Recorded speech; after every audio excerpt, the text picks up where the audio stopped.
that Stevie Wonder took your girl? Yo, true story. Come on, Deon. He got you? Man, Stevie got everybody. Stevie was a savage. All my life, been grinding all my life. Sacrifice, hustle paid the price. Want a slice, got to roll the dice, that's why. All my life, I've been grinding all my life. Look, all my life, been grinding all my life. Sacrifice, hustle paid the price.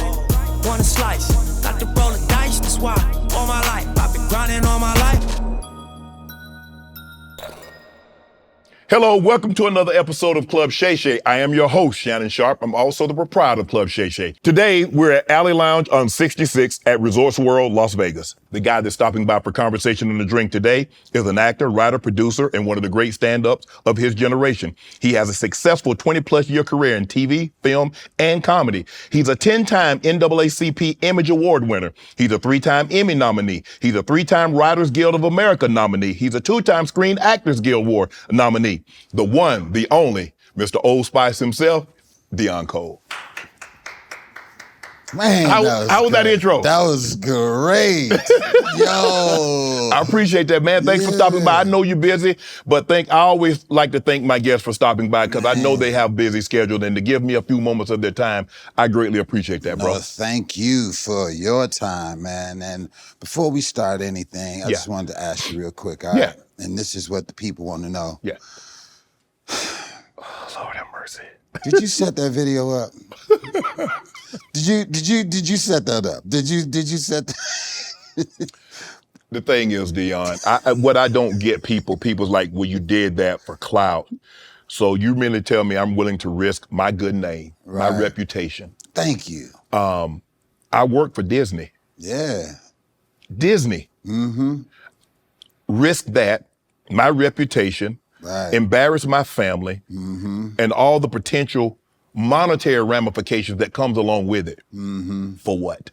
No, I get it. And I'm just saying, people were saying that they was out there like, maybe he did that because they was like, he was trying to sell product, or that he was trying to tell people, trying to prove that he wasn't. This is the one thing I know about people. Once they've made their mind up on something, you're not getting them off that. Yeah. So me trying you can't prove somebody. How do you prove or disprove something when someone has already made up their mind? Exactly. It's kind of like, no matter what people say about President Trump, they're going to have their supporters that believe him. No matter what people say about Kamala Harris, VP, people are going to believe it. So why should I spend any time trying to defend what I already know to be true? There it is. That's what's up, man. That's where I am on that. Good for you, brother. I appreciate that. Is, I have my own cognac. Anytime I have a guest by and I don't know if you drink or anything, I know you were downstairs having a.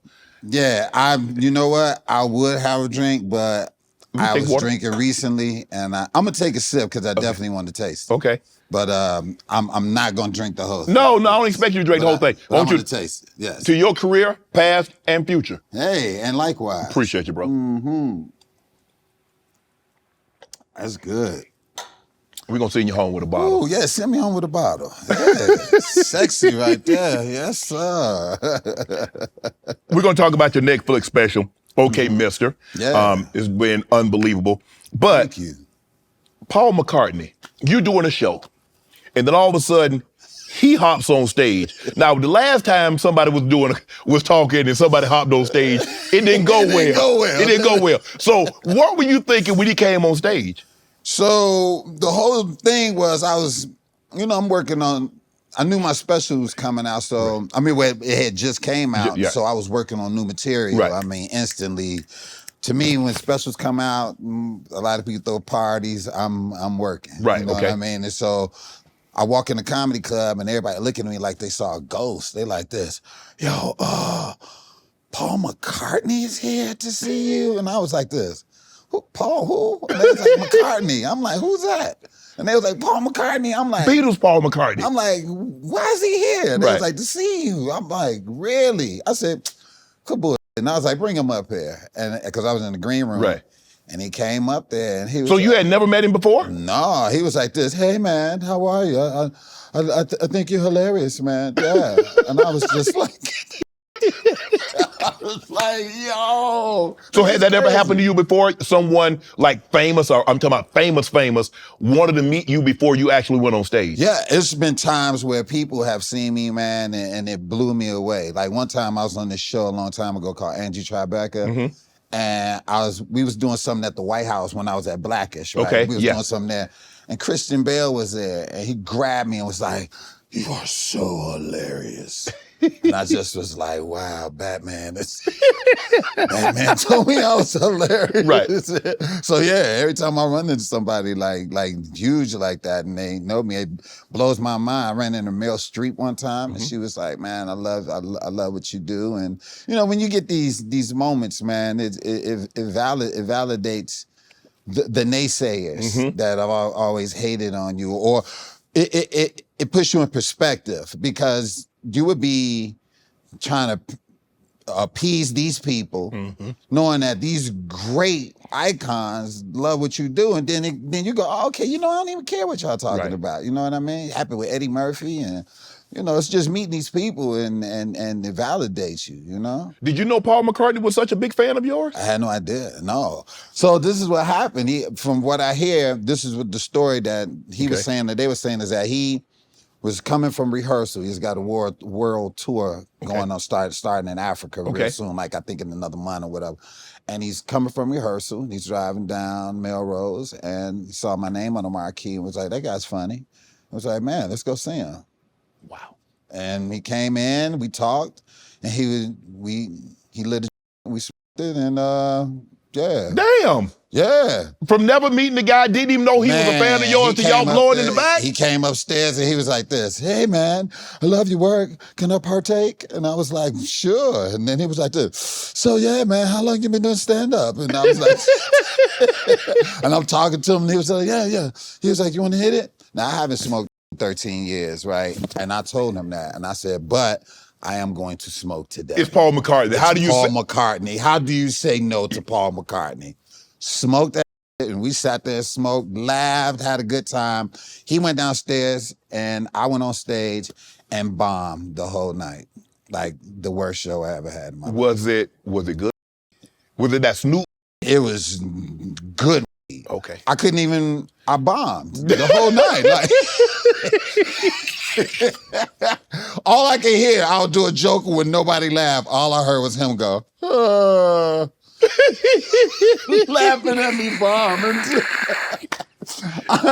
He said you bombed. He said it, yeah. No, I was on that motherfucker like, whose birthday it is, because I had my material.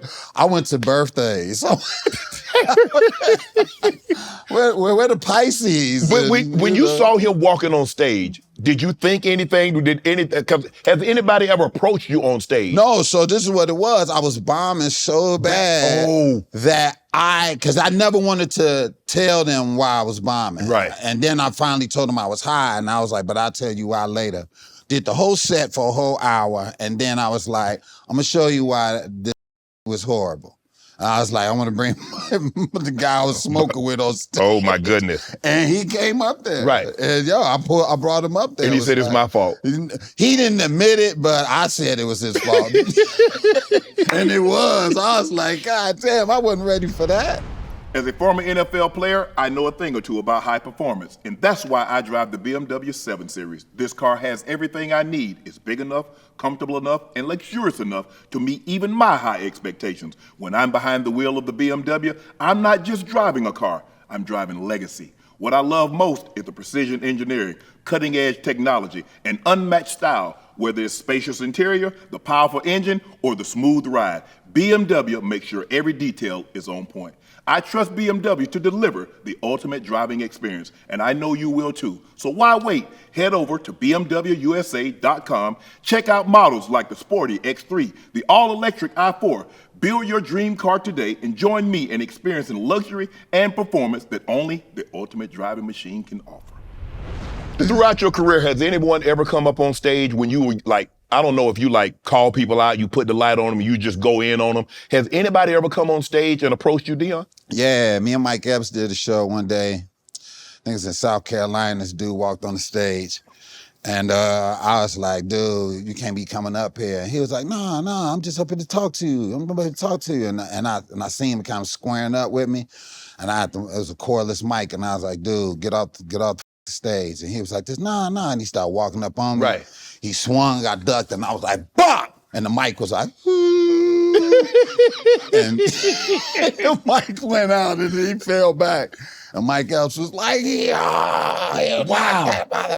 Yeah. So what brought that on? Were you on him? Did you say anything to him? Did you say anything to his woman? No, he just came on stage and was just like, yo, he kept going, man, I got a joke for you. Right. He kept going, I got a joke for you. And I was like this, nah. He was saying that from the audience. Right. And then he got on stage and he was like, no, I got a joke for you. Come here. But he was talking to me like Right. he was going to You think he was drunk? He was high? I don't know what he was. But you wasn't trying to find out, though. No, and I waited. I was waiting on him. I knew he was about to swing. You know he gonna try something. I knew it because, he had that lean Right. in and that little sneaky. Right.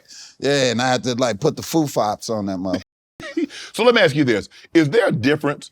You say you haven't smoked 13 years and you just smoked a couple of weeks ago with Paul McCartney. Is there a difference between smoking with a black person and smoking with a white person? I think so, yeah. I think white people can't shut the fuck up. That's when they get how they start talking. You'd be like, dude, I would have never got high with you if I known your You ruined my high, bro. They be talking their ass off. You be like, shut the fuck up, dog. I don't even know what you're talking about right now. Right. Black folks, you can have black folks, y'all both sit there for 2 hours and won't say it and just be chilling. Till the high go down, you go roll another one. But you sold, right? Were you like Smokey and the Pride? Like, that's crazy. Did you get high off your own supply? Who told you that? I just said I would. Cause you can't smoke. You can't smoke and sell. This dude had me and my boy Dave. He had us selling weed for him, and we smoked up all the weed. And this motherfucker made us paint his house. Damn! How much y'all smoke? Damn! We smoked a lot of that. Y'all didn't sell anything? He was an ill drug dealer too. We had to do it, dog. I ain't never painted in my life, but we painted that motherfucker. That motherfucker sharp too. Edges, gutters, we had all that. That motherfucker would have killed us. So what's your crazy story of selling? Because clearly you weren't very good at it. No, I wasn't good at it at all. I think, man, you know what my boy used to do? Right. How I even got off into even trying to sell. My boy used to always come over to my house, right? And he'd be like, hey, man, look, I got a 16th or whatever. I don't want to drive with it. Can I leave it here? And I'd be like this, yeah, you can leave it here. And he'll leave and I'll smoke that up and he'll come back 2 days later and be like, can I get that? And I'd be like, yeah, I got money for you. We smoked it. He'd go, okay, cool. Right. And then he'd be like, I got another 16th. Can I leave it here so I won't have to drive with it? And I was like this, oh, yeah. Not knowing that you this realized you were a customer. Okay. Not realizing. That wasn't an accident. I was looking out for him. I was like, yeah, you can leave that here. Yeah. I was like this, what am I doing? Then I started doing it to my and that didn't work out as well. They wouldn't pay me. And I was too Hold on, you were selling on credit? Yeah, on credit. I would give people credit. Dude, I was terrible, man. I remember selling. I was terrible. I remember Don Juan, there's a lot of pimps in Chicago. I remember they tried to get me a prostitute one time to make money to help me with my headshots. In the comedy business, because I ain't had no money for my headshots. Oh. And they gave me this chick named Darlene, but I ain't had the balls to pimp her or nothing like that. I would just tell her. You kept her for yourself? No, I would tell her. No. Cause I'm thinking you wasn't selling the like you supposed to, so you was I would just tell her, I'd be like, whatever you can loan me. Whatever you can loan me, I'll pay you back. Right. And she gave me money for my headshots. And I went, my first comedy headshots came from her. And I would go pick her up. Mm-hmm. Like she would ask me to pick her up places, and I'd pick her up, and she'd be like, "Here, put this on your headshots." And she would just be nice like that, but I'd be like, "Nah, I don't want that." And she'd be like, "Nah, here." I don't want that. I don't really want this, but I had to get my headshots. It was crazy. I mean, once you made it, did you reach back out to Darlene? Yeah. I gave her some money. Yeah, I gave her some money, but I gave it to her daughter. Okay. Because I didn't see her. I gave it to her daughter. I gave her the money and stuff to give back to her or whatever. But yeah, I gave her like $250. Right. Gave her $250. And she gave me like $50 for the headshots. Right. She would give me like $10 here, $10 there until I got my, because I ain't had no money. I was super broke. Yeah, yeah, definitely. So, you know, we did our little odd jobs in Chicago, selling weed and, you know, picking up prostitutes.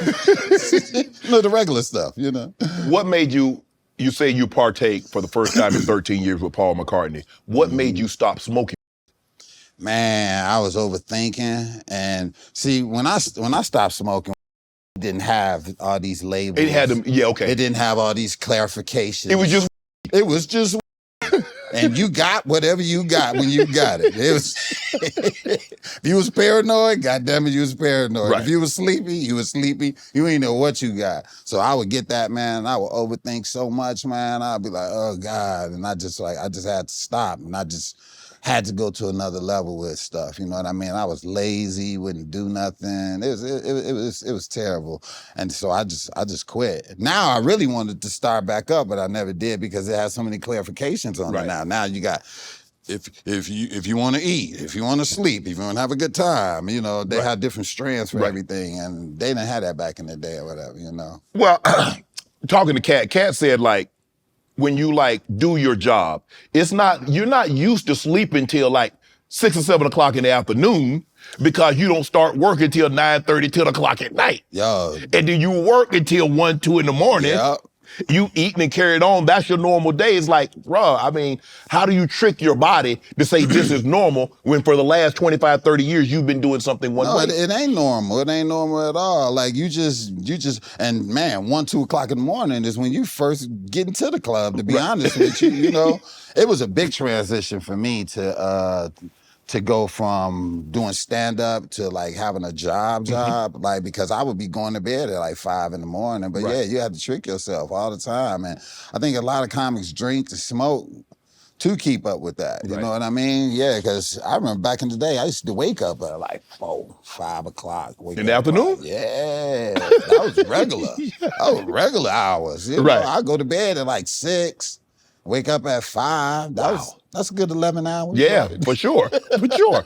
But if you said you were an overthinker and that like just added to that overthinking. Yeah, it was terrible. It's like if you're paranoid, you're going to read, you're like, man, I wonder if they really put man on the moon. Man, you know, I wonder if cars are really going to be able to. But yo, it used to be like that, but for some odd reason, that helped my stand-up. Really? You know, yeah, because I already was overthinking. Then when I smoked, I really overthought. And then when I started stand-up and was smoking, it was like a match in heaven, you know, because I always thought stand-up was like, you know, people, you know, being silly and goofy. I didn't really know stand-up was also, you know, just therapeutic and just things that's on your mind or whatever. At the time, I didn't know that, you know. And then when I found out that I could just really be thought-provoking and be a stand-up, you know, I was like, yeah, I'll try it. I'll do it, yeah. Do you believe in conspiracy theories? Do I believe in them? Yeah. No, not really. You did when you was high, though. It's just, I will overthink that. Though, man, I would break it down. I deal with simplicity with everything. I don't care what it is. It's simplicity. If it's the simplest thing, if we can break it down to that, then that's what it is. You know, like with a lot of wars going on, I just feel like why can't they just work that out and then it's over with? I don't understand why they keep fighting war at I don't understand it like that. But I just think if people just sit down and work that out, then they should be able to figure it out, resolve the issues. But it's not that simple. Not that simple. Yeah, okay. A lot of these people been fighting for thousands of years. But why though? It's kind of like, you know what it is? Sometimes, Deon, it's like you around somebody and they don't like somebody and you don't like that person for like, why I don't like that person just because you don't like them. Yeah. It's like, just because we've been fighting for 1,000 years, that doesn't mean we can't stop fighting. Yeah. That we can't get along. That's Somebody crazy. needs to be able to break the cycle and say, well, you know what are we actually fighting for? Yeah, it's like that's the simplicity that I deal Yeah. with on an everyday basis. What are we fighting for? Why are we fighting? Why can't we just have peace? Instead of being right, let's have peace over being right, and working it out. Right? I try to think simple like that, but effective. Well, because a lot of times people want to be right instead of arguing for right. Right, exactly, and that's true too. But again, simplicity, like police brutality and stuff. I looked up. It's 70% police in the country. That people that are police officers, 70% are white. Did you know that? Yeah. 70% of them white. I feel like they should have one black cop and one white cop in every car. Okay. Because that would help out the situations as far as like police brutality and stuff like that, right? Does that make sense? It makes sense, but sometimes, man, it's kind of like, if you think about it, it's like an animal. Sometimes you get a good dog and you get a bad dog. And if the bad dog bites, sometimes the good dog will join in. But you don't think that if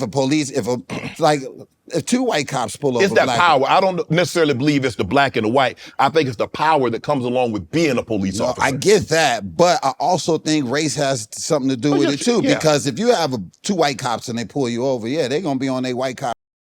But if they got a white cop and a black cop in the car, I'm quite sure that brother gonna be like you ain't gonna be able to go over there and talk to him like that. Don't get me wrong. I'm not saying in all incidents. Like I'm not saying that. I think that might be a little bit too simplistic. Hold on, no. I understand the power, but there are some black cops that are cool. There's some good. There's some white cops that are cool. There's some white cops that are cool. and I don't want people to like. Everybody, everybody ain't on no power trip is what I'm Correct. saying. You know what I mean? They Yeah. all are, but they not all like that. But I just think the situation would be better if you had one black cop and one white cop per car, regardless. Right. You know what I'm saying? Well, I'm gonna be a sheep. I ain't gonna give you no chance to be on no power trip. With Even me. if you on a power trip, Yes, if you sir, got a no, black with sir, a white. yes, ma'am, no, ma'am. Yes, how are your day? How many times have you been pulled over and you looked in the window and you was like, God damn, two white cops. Man, or you get pulled over and you go, all right, there go some brothers. Okay. Even if your police, I feel heart a little better when I see brothers. My heart just start beating fast. Okay, how soon can I get him from his car to my car, back to his car, and I'm driving on my way. That's all I'm thinking. No, absolutely. I'm just saying, in my spirit, I feel my whole goal is to get home at the end of the day. Yes, at the end of the day. Yes. Whatever they want me to do, I'm gonna do it. Right. But Yeah. deep down inside, Right. I feel a little better if I see some brothers get out that motherfucker. I'm like this. All right. Cool. I hope they saw Def Jam. You know? I hope they saw me. And they recognize who I am. Yeah. I got more of a chance of them knowing me than the white cops. That's all I'm saying. Was the Paul McCartney, when you bombed that show, was that the worst you'd ever bombed? That was probably in my top 5. Because obviously everybody bombs when they start out. Yeah. No, this was because I haven't smoked in 13 years. I did gummies, but I ain't like. But why in that situation did you feel like you was like, Paul, no, I'm getting ready to do a show. We'll do it afterwards. Why not take that approach? I didn't think Paul was gonna stay the whole goddamn show, to be honest with you. I just was like, man, this is a great moment. I wasn't even thinking about the show like that. Right. And I felt like I'm not gonna inhale too much so I can do my show. So I was like, cool, but I guess I did. The moment you got caught up in the moment, didn't you? I got caught up in the moment. But no, it was like put it like this. I ain't gonna say I bombed profusely. It wasn't like that. And the people that was in the audience, they laughed, they had a good time. It just wasn't what I was used to. Right. You know what I mean? But you know. Yeah, I know. The performance that you set, the standard that you set for yourself with Deon absolutely. Cole, Oh, yeah, absolutely. it wasn't up to that. It was not that at all. You're special. Netflix, okay, mister. How you feeling about it? You like it? Man, people are really, really excited. This has been like a really good ride on this one. You know, the specials I've done before, the first time I did my cold-hearted special, they didn't even have like the top 10 on their site, right? It was just up and people saw it. Right. When Charlene's boy hit, I really wasn't in the mind frame to do promotions or really do nothing because of how deep the whole situation was. For me to film that a year later on the day she passed, that bothered me. So I just put that out there, and you know, just to show people that we still got to perform even under the conditions. So you never know what the comic is going through. Give comic love, because he got to put away his differences. And I sat up and did a whole hour in front of y'all with you not even knowing that this is the anniversary death of my mom, or whatever. So I really wasn't there. This, I was able to like really get back to the funny, really be like, okay, like promote and put it out. And this is, man, like probably one of my most successful specials that I ever did. I mean, so far, and it's only been out like probably like a week and some change, a little bit, not even 10 days, you know. Well, it's been out for a little bit. The days are warmer, the walks are longer, and one easy way to help your dog shine this season is with fresh, healthy food from Farmer's Dog. Farmer's Dog makes fresh, real food and delivers it right to your door. Recipes are developed by vet nutritionists, made from real meat and veggies, and proportioned just for your dog, making it easy to say goodbye to burnt brown balls. Feed your dog real food with real benefits. My Pomeranian Teddy loved the stuff, and his coat has never looked better. It's smart, healthy pet food you can feel good about feeding your pup. And it's the best option for your dog of all life stages, because it's not kibble, it's not canned goo, it's real healthy food. And it doesn't matter if your dog is young or old, it's always the right time to begin investing in their health. That means more happy, healthy, full years together.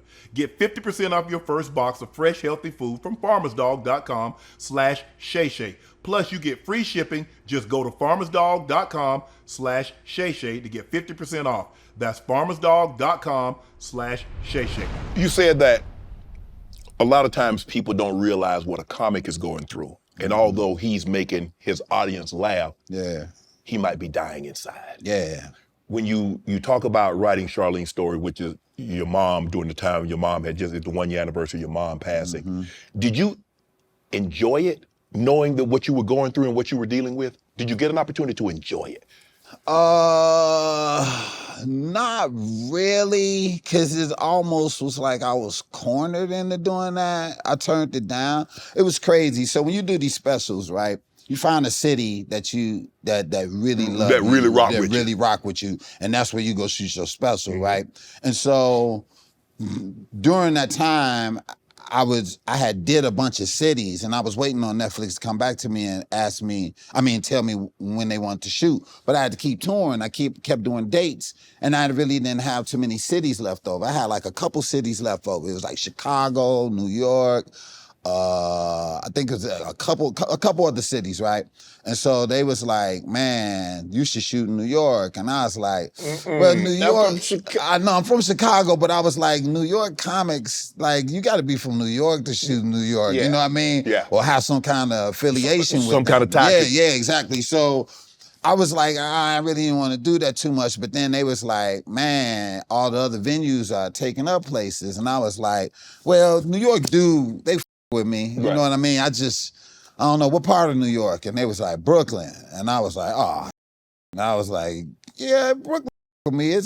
But I don't know, because you don't know what Brooklyn you're going to get. You know what I mean? I don't know if I was going to get gentrified Brooklyn, Biggie Brooklyn, Righteous Brooklyn. You know, I didn't know what I was going to get. So when we did it, you know, everybody came out. You know what I mean? And it was just, I was kind of nervous about doing it. And on the anniversary, I just was feeling really, really, really terrible about doing that, about shooting it. And the only day that they had open was the day was that day. And I was just like, I turned it down at first, and then I was like, my mind kept going, you know what, take this day and celebrate her and actually change the name of your special and dedicate it to her. Because I had a whole nother name. Okay. And so at the last moment, I changed it to Charlene's Boy and dedicated the whole thing to her, because that was the date that was available. You know, a lot of times, Deon, is that in situations I always think about what would my grandmother want me to do in that situation. And she would always say, son,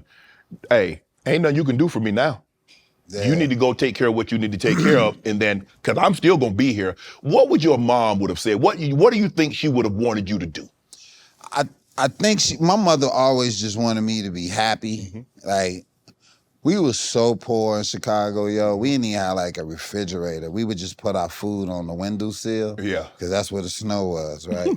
On some real That's how we kept our food cold. Extension cord from neighbor's house, and we had a space heater, and just so she was.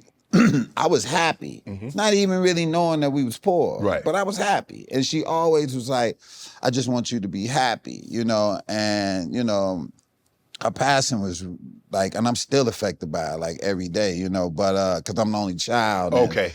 I ain't have no brothers and sisters, and that's who I've been with my whole entire life, Right.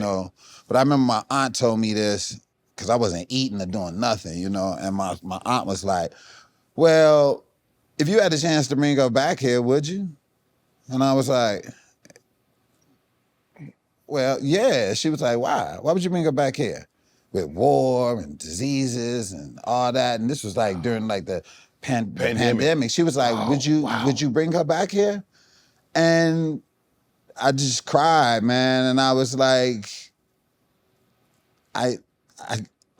it would be selfish for me to bring her back here. And I was just like, no. And it killed me inside to even think like that. But I almost felt at peace where I was like, yeah, I guess so, because my mother, she had like diabetes too, or whatever, but she had it under control. Right. Like that, when she passed, it was out of the clear blue, She had it under control and everything, but yeah, that really affected me where I was like, would I bring her back here if I had the power? Like, Only for selfish reasons. But and then what? Yeah. Am I enough for her to come back to and deal with the rest of the world and bills and cars breaking down or buying people and how they feel and their opinion? Am I enough to keep compete with this? Wow. And I just I let it go, and it's something that I reflect on when I miss her, and that helps, and so man. How are you now with it? It's been some time has passed. You realize that she's not coming back. You've shot the special. You've moved on, done some amazing things in your life. How are you now dealing with it? I mean,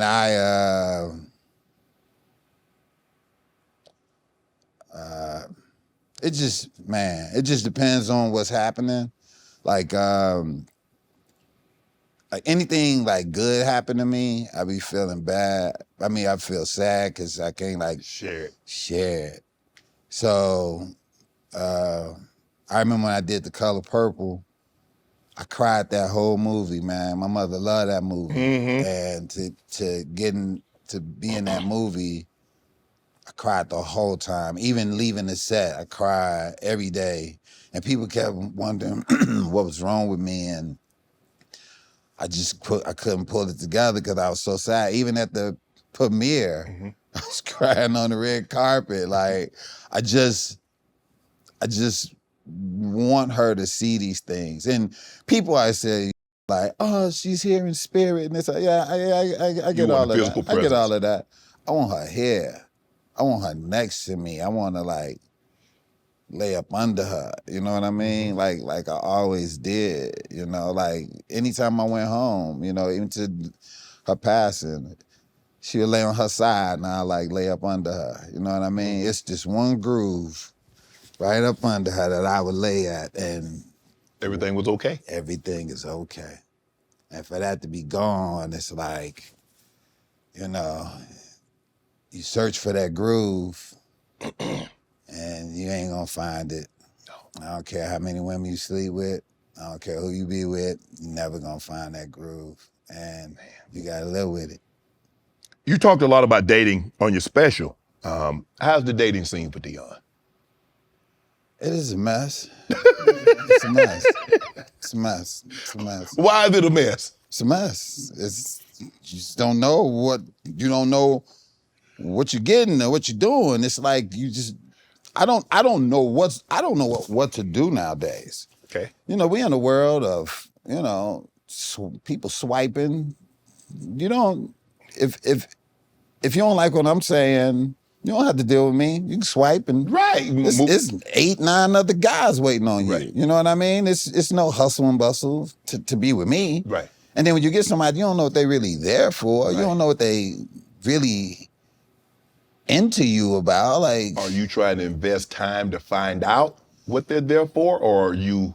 Well, me personally, I rather have, and I was discussing this in my special or whatever, is that, I just would like to have like a friend that's cool and somebody that I can hang with, because if the relationship don't work out, at least I ain't wasting my time. Well, damn. You still got to invest some time, Deon. No, I'm saying that. I'm saying I'd rather be with somebody that I'm cool with, that we cool and we kick it and we do everything together. You know what I mean? We do everything.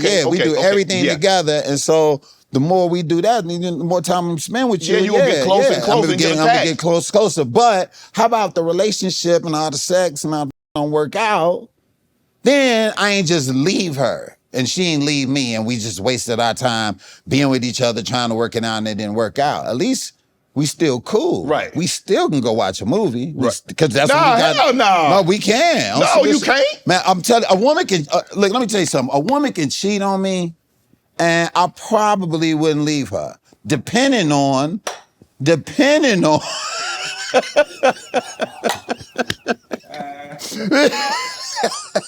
Listen. I'm listening. Depending on the value of the woman. Would you, depending on the value of a woman, and depending on the situation, I wouldn't just up and leave a woman like that. If she if she cheated on me, right, and I was like this, and the reason is I got something to do with it, and if I really dug deep inside and felt like it was something that I had something to do with, I probably wouldn't just up and leave her like that. Like, I just wouldn't. I would figure out the situation, figure out how it happened. If I want to be real petty, and the value of this woman. Yeah. How about she run a Fortune 500 goddamn company, right? And I'm not gonna let a little get between even the computer thing, computer like preach. That's what the computer said. I'm not gonna let a little get between us and our finances and what we doing. Right. Now, if you ain't doing shit and you get some bye-bye, I'm out. Yeah. You get what I'm saying? The value of the woman. I do. And women do the same thing. Like, if they had a successful guy or whatever, they gonna tolerate a little bit more than what they do with some deadbeat motherfucker. And I'm the same way with women. I'm like this. Yo, if you cheat on me and you got a 500 company, I'd just be like, don't do that again. Yeah, I think there's some truth to what you're saying. It used to be a time where women would only have a sexual relationship if they felt something for the guy. Absolutely. In order for them to step outside of a relationship that they're in, they really had to feel something for that guy. If they're married, I don't care if they're a fiance or whatever the case may be. But in these women have a lot of the mindset like a guy. They'll sleep with a guy and think nothing about that guy and go sleep with that guy. And they've adopted a man's mindset because they see, well, man's doing it. Why can't I do it? Absolutely. And who says they can't? They and do so it. Therefore, what you gonna do? You gonna let your emotions keep you broke? Because that's what you could do. Your emotions that keep you broke out here, brother. What's her job in that Fortune 500 company? What's her job? Is she the CEO, the CFO, the VP? She the CEO of this boy, and she is the top dog. Yeah. Don't do it again. That's what I'm gonna tell her. You know that hurt your boy, right? You got one of them? You got it? You know that hurt. That hurt right there now. You got one of them? So let me ask you this. Where do you think the best place to meet women? The gym, the grocery store, church, the gym? Man. The last place should be the gym. No, not the gym. None of that. I'm gonna tell you where all the baddies at. Where? Health food stores. Man, them bougie women, I can't afford them up in there. No, you just ain't. You ain't working. You using. You walking in there. Y'all all walking in there the same. Y'all all doing this, and I'm walking in there like this, and I'm chilling. And Man, I'll go in that motherfucker and be like this, what's calories? And they'll be like, what? Oh my, come on, man, come on, Deon. You gotta act like you don't know. And then they come help you. So you going into my, what is black seed? I'd be like this, what's black seed? And they be like this, oh, let me tell you. know? Yeah, and I'd be like, man, you look at me, I'm frail, I'm just trying to get my, I got what you need. See, it's simplicity, how you gotta use, man. You gotta use your mind. I had a joke about this a long time ago. Now I ain't trying to do material or whatever, but I'm telling you the factual stuff. I remember I used to go to a grocery store, look in a woman's cart, see what she got in there. Yeah. Think about what she need and then post up in that aisle and wait for her to come get it. But that's a good one there. I would walk by and I'd be like this. You looking like, okay. I'd be like, she got hot dogs, she gonna need buns. Mm-hmm. And I'll go to the bun section and just stand there and I look for buns. And then she'll come get the buns and I'll be like, oh, hey. Hey, I see you again, huh? I say, hey, I see you needed some buns. So where are you on celebrity dating? Would you date a celebrity? Man, I went out with a couple celebrity women and it's so weird because they're so beautiful and so attractive and so talented. And I'm not saying all of them. I'm not saying all of them at all, but a few of them are so insecure. It's weird. It's like weird, like how they are. Or if it's not that, the world is at their fingertips and you need to kind of fall in line with that. Have you witnessed that before? It's weird, you know what I mean? Because it's like we do the same thing, you know what I mean? Why should I pick out your M&Ms and shit out of your bowl? Yeah. Like, it's weird. Plus, not only that, I just don't think people don't know how to love you. You know what I mean? They don't never ask you how to be loved. They love you how they want to love you. Or how they know to love. Or how they know to love. And so therefore, it's a conversation that you have to have. You have to ask the person, how do you like to be loved? How do you like to be treated?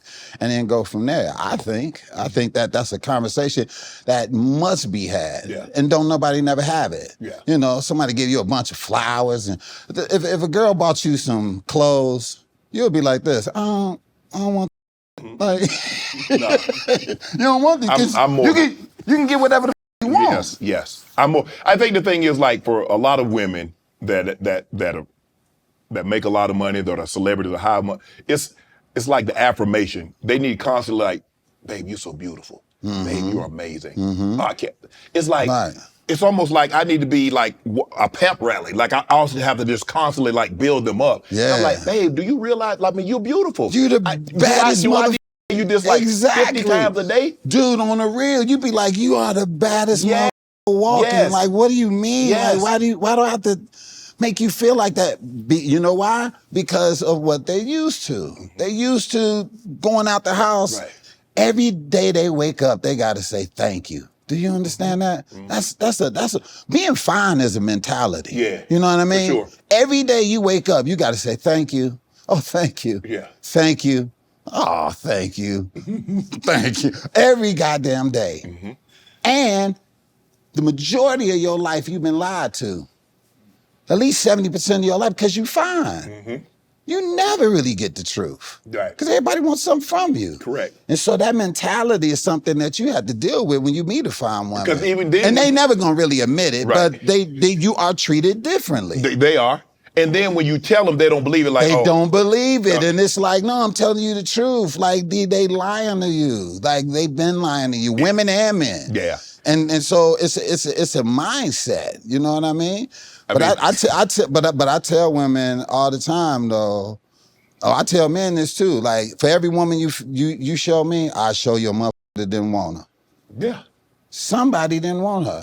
You know what I mean? Halle Berry had, and much respect to Halle, but she had a lot of guys that she went out with. Right. And she the finest mother walking. One of them. Yeah. You know what I mean? Yeah. So what is it? Yeah. Is it the beauty? It can't be the beauty. Nah, it's more than that. It's more than that. So Deon, what is it then? Yeah. See, I remember I told a young lady one time, I said, you're one of the finest, most beautiful women articulate. I mean, she got a master's degree. I mean, she had everything. I'm talking about she's drop dead gorgeous. Mm-hmm. And I told her this, and she looked me dead in my eye.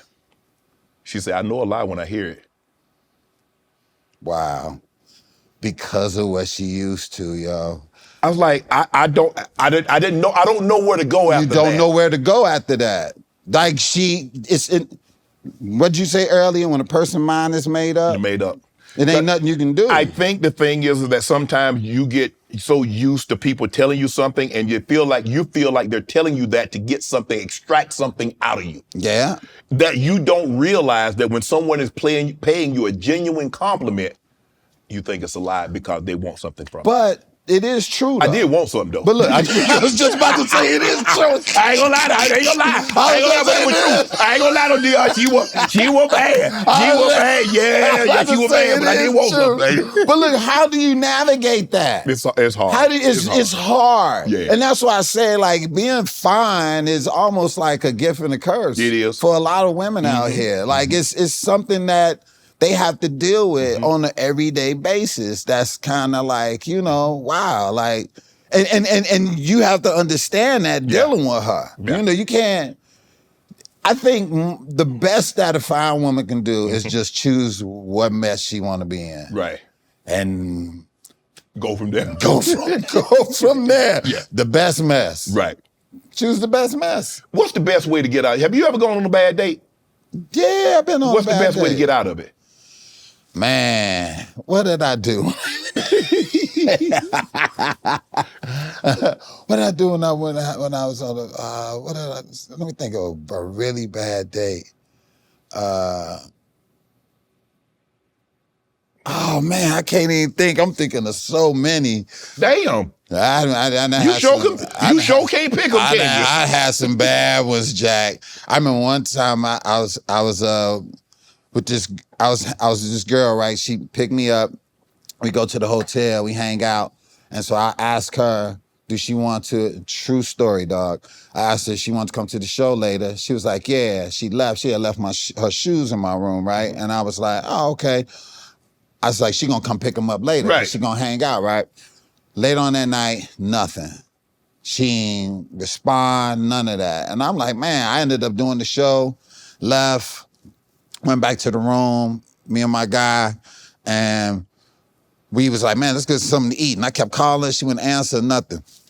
I go to the elevator, I left my wallet, went back to the room, came back, pressed the button. No, when I came back, we was both on our phones. My boy didn't press the elevator button. I was like, man, press the button. Press the button, the elevator come up, the door open, there she is. And I'm like this, there she is. And I'm like this, what? I've been calling you all goddamn day, what you doing? Man, right behind her, this motherfucker was like, yo, that's that dude from Blackish. Yo, baby, come here, let's take a picture. Oh, come on, baby, get in the picture. And she was like this. And he was like, come on. He was like, oh, fuck. And took a picture with me, and I'm sitting there like, dude, got off on the same flow. We was on the same flow with another dude. Same floor. It was like 2 a.m. in the same hotel. So I texted her. I was like this, what is you? She was like this, I didn't know that he was in the same room. I'm like, who is this motherfucker? She was like this, no, he's a friend of mine. I didn't know he was coming in town and da-da-da-da-da-da-da. And I was like, You know what you should have did? Hey, you left your shoes in the room. Let me go get them for you. Nah, I put them up. And I went and got something to eat, and I put them in the bag and put them by the garbage. Yeah. Leave something in my room. Housekeeper gonna be wearing some YSL or some Tom Ford. I put them in the bag that I did and set that shit there. I was like, I'm not leaving that there. Look, man, motherfuckers are ruthless out here. And so when you run into these type of situations, it make you kind of numb to meeting people. You know what I mean? You like, all right, what you about to bring to the table? What you got to say? What you got going on? And But I ain't asking for a lot to bring to the table. Bring something other than your appetite. Look, and that's what I'm saying. Look, I tell the women all day long, if you bring me peace, that's just as good as money. Yeah, man. Because y'all can't find that. No. I can't find peace. No. Peace?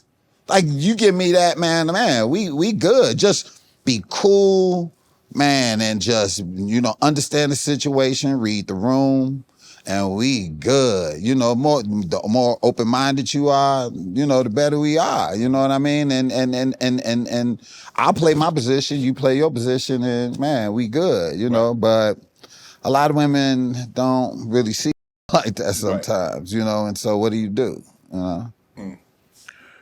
Where's a good place to go on a first date, and how much? Because there's this thing like, where should you take a woman on the first date? How much you should spend on the first date? Because now women thinking we ain't no like build up to 5-star. We start at 5-star. Yeah. It ain't no building up. Okay, it used to be I'll spend 50, 75, maybe 100. They like, I'm talking about 5. I need the seafood tower with lobster claws and lobster, all that. All that. I'm like, well, damn. Yeah, out the gate. But if we start there, where do we go? You don't go nowhere but down. That's what they don't think about. You go nowhere but down, and that's why a lot of this don't work out. And motherfuckers go broke because they trying to outdo what they did. I'm not doing that. Yeah. I'm not even going out. I'm not going to be seen with you until I get to know you really. Right. I'm not just going out with no stranger. Right. No, and then be seen with this person. Man, I did that before one day. I was out with this girl. Just met her, just meeting her. Man, we went to this restaurant. I say about 9 motherfuckers and came up to her. Hey, Steph. She like this. Oh, hey. Ah. What? Anyway, so then this one motherfucker came, put his hands behind her eyes. Dude, come on, I'm sitting Deon. at the table looking like, and she like this. Who is this? And he was like, and she was like, Marcus. Ah. Damn. Dude, every motherfucker in the place knew her. So she a regular. Regular. I'm like this, and she must bring her men there all the time. Yeah. I was like this. No. I'm never going out with nobody until I know them. I'm not meeting them out in public trying to get to meet them. We gonna meet, and then that's it. You know Took what her I back mean? to the room though. Man. All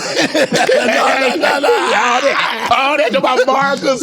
Oh, Jamie. So disrespectful, girl. Disrespectful.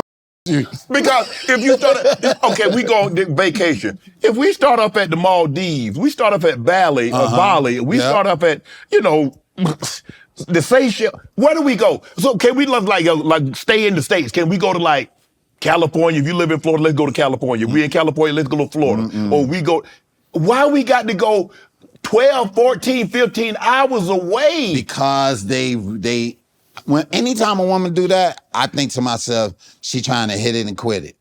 She trying to get what she can get and then be gone. Right. Because why you want to start that high? Yes. Why you want to start that high? It's a red flag to me. Yes. You would tell me, hey, let's go to Bali. Bali? Bye-bye. Yeah. Bye-bye. Yes. Yeah, because I know that's you want to get that and be gone. Right. You really want the pictures. You want to post on Instagram, and that's what it's about. Can we do something without taking pictures? Why? Oh my when did this thing about food? Oh my God. Oh, you mind if I take a picture? My I do God. mind, but go ahead. Yeah, you can go. Damn. The whole thing, just put your hand there. You be like this, I don't want to put my hand there. Like, no, it's always a photo. It's like, dude, let's just relax. Yeah. Let's just chill. Let's get to know each other. Let's vibe. We don't need the cameras and the photos and all of that. That's And shit even is if a I see turn-off. women, even if somebody see, like, they be in Bali, they be in Maldives, they take a picture by themselves. Really? You went, mother, you got away from him. he there. He there. It might not he be went the to guy that you got. bathroom. He there. He there. All them selfies by yourself, bitch. You couldn't wait. You walked away to go take a picture. selfie. You ain't That's what fooling nobody. You ain't fooling nobody. TD, Tutty, taking it to the house. Reservations for 6. Whatever you call a touchdown, one thing's for sure. Touchdowns matter more at DraftKings Sportsbook, an official sports betting partner of the NFL. On the ground, in the air, from the special teams or the defense, we don't care how you score them. We want to bet on touchdowns. And at DraftKings Sportsbook is the #1 place to bet touchdowns. Ready to place your first NFL bet? Try something as simple as betting on a player to score a touchdown. Go to DraftKings Sportsbook app and make your bet today. Ready to do your touchdown dance of your own? New DraftKings customers can bet $5 and get $250 instantly in bonus bets and get 1 month free of NFL Plus Premium. Download the DraftKings Sports app. Use code Shannon That's code Shannon for new customers to get $250 in bonus bets when you bet just $5 and get 1 month free of NFL Plus Premium. Only on DraftKings. The crown is yours. Deon, where are you? Team natural body or team enhanced body? I like everything natural. Okay. It's one less thing to deal with. You know what I mean? I like natural hair. I like natural, you know. Where you find that at? But natural hair? Yeah. It's out there. Oh, You gotta look though. Oh, you gotta look. you go to Puerto Rico, Dominican? It's- I mean, even women that got good hair still covered up. I get it. And look, I'm not mad at any woman who does any No, I'm enhancement absolutely not. and weaves and all that. I'm just saying, me personally, it's just, I just like, again, like I said earlier, I deal with simplicity. I just like simple. Right. You know what I mean? I like you in your sweats, like when we chilling out. You know, we ain't got to lay a towel down for you to lay on the pillow. You know what I mean? I had some leave whole profiles on my pillow, yeah, man. portraits. Yeah. That's too much. I done had portraits on my pillow. Are you a gift giver? You know what? I am. I'm the type of guy that's going to do something. I don't like surprises. I No, hate hell surprises. nah. But I like surprising people, which Okay. is weird. You know what I mean? Yeah. I'm the type of guy to be like, hey, yo, hey, everybody, come meet me over here. We over here. Let's go get it. Everybody come through. Hell yeah, let's go. Man, I got it. Let's go. You know what I mean? I do that in a heartbeat. Right. You know, like I'm very spontaneous like that. You know, get up, go to a concert or whatever, grab my people. I wouldn't even tell them. I just be like, get dressed. And my people, they know. They'll be like this. If I call them and be like, hey, get dressed, they be like, oh, they already know, because Yeah, you know something that special. something special Special. about to happen. You know what I mean? So yeah, in that kind of way. But I'm not like, you need this and that. Like you got to kind of like ask me. You Right. know? Yeah. I saw that you said you don't like women that are good in the bedroom because you fall in love. Like good in the bedroom. Yeah. I don't like good sex like that. No, I don't. What you mean? I no, because and I said this before in my special, when a woman is too amazing, I can't help but to think about all the practice she had. Okay, but now you playing the game. I know, I be like this. I just want to see what we can do together. I mean, you might be looking from a distance. I'm like, damn, I want to be like to play with Tom Brady. now you got Tom Brady.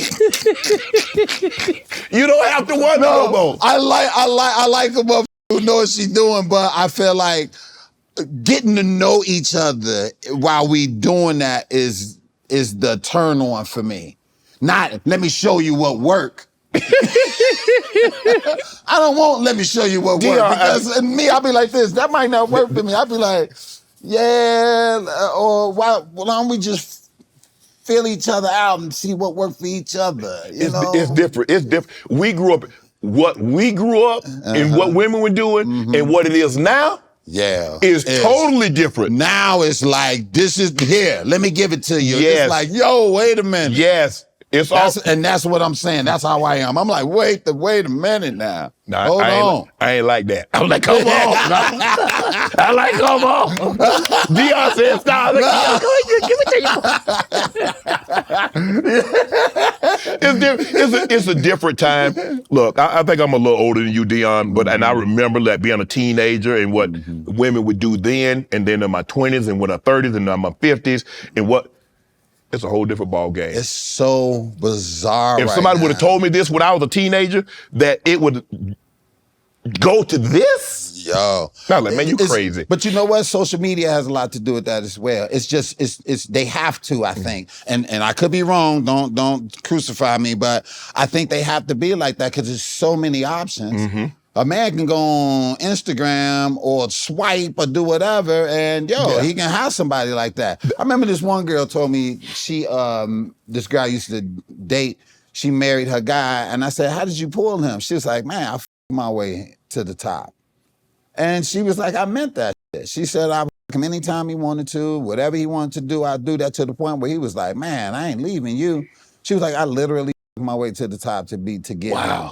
And that's what a lot of women feel like they have to do. It's like women wait to be like, and men are also the problem too. You know what I mean? They out here so disrespectful with that a lot of women are used to that. You know what I mean? If somebody like me and you walk up, charismatic as we might look like lames. I've been called a lame. Yeah, simp. You know what I mean? Man, you a simp. They're just simp, yeah, like because you're being charismatic about it. You know, I've turned down fellatio from a woman and she thought I was gay because I ain't want it. And I'm like this, nah, like, did you do that with everybody? Just out the gate? She like this, you don't want it? Where were y'all at? Where was we at? You see, I ain't even got no collar on my shirt. I ain't turning that down. I wear t-shirts. I ain't gonna tell you, I was appalled, though, man. I was appalled. Like, yo is ready, boy. Hey.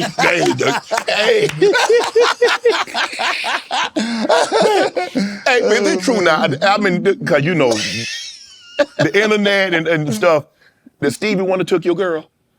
Yo, true story. Come on, Deon. True story, dog. True story. You can't write that shit. You can't write that shit. Hold on. Stevie Wonder. Not the boy G, the 13-year-old. Stevie Wonder. Like, he married, he chilling now, but that motherfucker was a savage. He got you? Man, Stevie got everybody.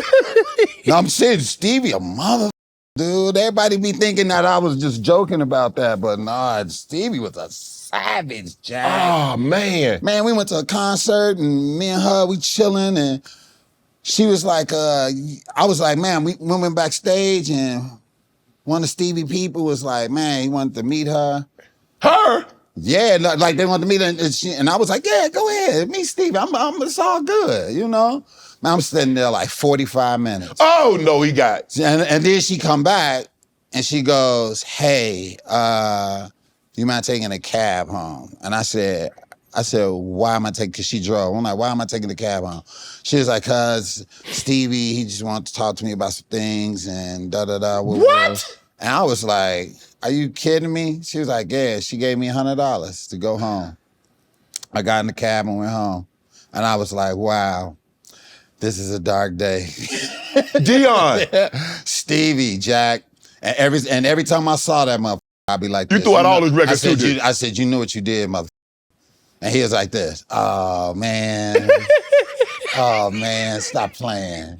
Stevie a motherfucker. Like, he'll just come up to you and be like this. Stop acting like a You'll be like, Deon, that really happened? Man. First of all, why you waited 45 minutes? Stevie a mother. Let me tell you something. Questlove got a story about Stevie Wonder. If you ever talk to Quest, We have to get Quest on. tell him, Quest, I'm putting you on blast. He knows Stevie's a mother. Everybody knows Stevie a mother. President Obama knows Stevie's a mother. Stevie's a mother. Like Stevie, I ain't never heard of Stevie. ask Quest. Steve clipped you. Quest, look, Quest told me, like sometimes Stevie don't even be invited to sometimes. He just be showing up. Come on. Who gonna turn down That's Stevie? True. And Stevie show up and act a fool in that motherfucker. Like, but he chilling now. He married and he chilling out Right. or whatever. You wish But you wish you'd have been mad then. Stevie was a mom. Jack. Ooh. Would you date publicly? Date publicly? Yeah. Would you know have you and your girl on the internet, on social media, y'all click. Look, we here. Look at Deon and his people. I don't think so, man. Not how the world is up right now, because people get on in your business and they'll tear that shit up. But don't nobody want to see you happy. Nobody want to see you happy. So why display that? You know what I mean? It's like, we don't need to do that shit. And people who do that, that's fine or whatever. To each his own. To each his own, whatever. But I just feel as though that motherfuckers is going to try to destroy that shit and then get all in her ear or get in my ear about her. You know what I mean? Well, I'm like, I'd rather keep it real light. We stay little. You know what I mean? Because that's how I am. I believe if you date publicly, you got to break up publicly. Yeah. If you date in private, You can break up in private, and your problems don't have to be everybody's problems. And you know TMZ what I mean? and nobody else will never know about Man, it. I'm looking at like J-Lo and Ben and all that. That should be nobody's business. Nobody's business. But if you go out there with, And put it out with there. the ring and the gowns and all that shit, then you got that coming. And then You can't ask for privacy when you're giving everybody public display. But here's the thing that trips me out. When you repeatedly do it. Yeah. You should learn from the first episode. You know what I mean? The first time that happened, but you keep doing it. The first 5 movies. Yeah. The first 5, it's like after a while, it's like, oh, you're doing this. Right. You're doing this. Right. You know what I mean? Has any other celebrity clipped you other than Stevie? Man, who else clipped me? I'm quite sure a gang of them clipped me. There's a gang of them clipped me. Who, you know who a mother is? I'll put him out there. Jim Johnson. Is it not Jim Johnson? Jim Johnson. He used to play ball. Jimmy. That's my Jim guy. Jackson? Jim Jackson. Jack. That's my dog. Jack my dog. Jack my dog now. JJ. Jack get it in, baby. Jack, that's my shout out to Jack. That's my dog. But I like hanging with Jack, but boy, that boy go, ooh, it's a good time with Jack. Hold on. I heard you dated one of Shaq's exes and you couldn't feel the shoes, literally or figuratively. Nah, yeah, man. Why would you do that? Don't ever at the Shaq. That's the point. Like, don't do it. Why? Why would you do that? I didn't know at the time. She told me later. After I got up, I was like, man, that was real hollow. That was real hollow. Why was that so hollow? I'm whistling in this one. Just nothing. Come on. Nathan. Touch nothing. Nothing at all. And I was like, and so I was just like, yeah, so who did you used to deal with? And she told me, and I was like, get the out of here. I said, that's You should have told me that before. Dude, she told me, she should tell everybody before. She should tell everybody, she should go, hey, my name is such and such, and you know I with Shaq. They'd be like, oh, okay, well, nice meeting you, sister. Yeah. Damn, Deon. Dude, Shaq. You ain't go back though? No, I ain't go back, man. That was traumatized. I was traumatized, and Jack, I'm telling you, don't nobody. If she was Shaq, just keep it moving. Just saying. Have you ever got caught cheating? I did. I got caught cheating. I was living with this girl and came home, turned the light on, and the other girl I was dating was in the house with her. I was like, I got the wrong apartment. And they both was like this. Yeah, motherfucker, what you gonna do now? Yeah, and da-da-da. And both of y'all out? I sat there calm. I was calm. I was cool as the Fonz. I sat there and was looking at both of them. And they did all they, what you gotta say now? What you gotta say now? And I was cool as ice. I just said, who gonna stay with me? Which one of y'all gonna stay with me? That's who I'm explaining to. Wow. And one of them was like, see, I knew you didn't care, and left. And the other one sat there and was crying. I said, you leaving too? And she just sat there and she was like, and that's who I explained it to, and me and her, we kept it going. Deon, that get cold. That's cold. I would try that one. If I ever get caught, I would try that one. Which one?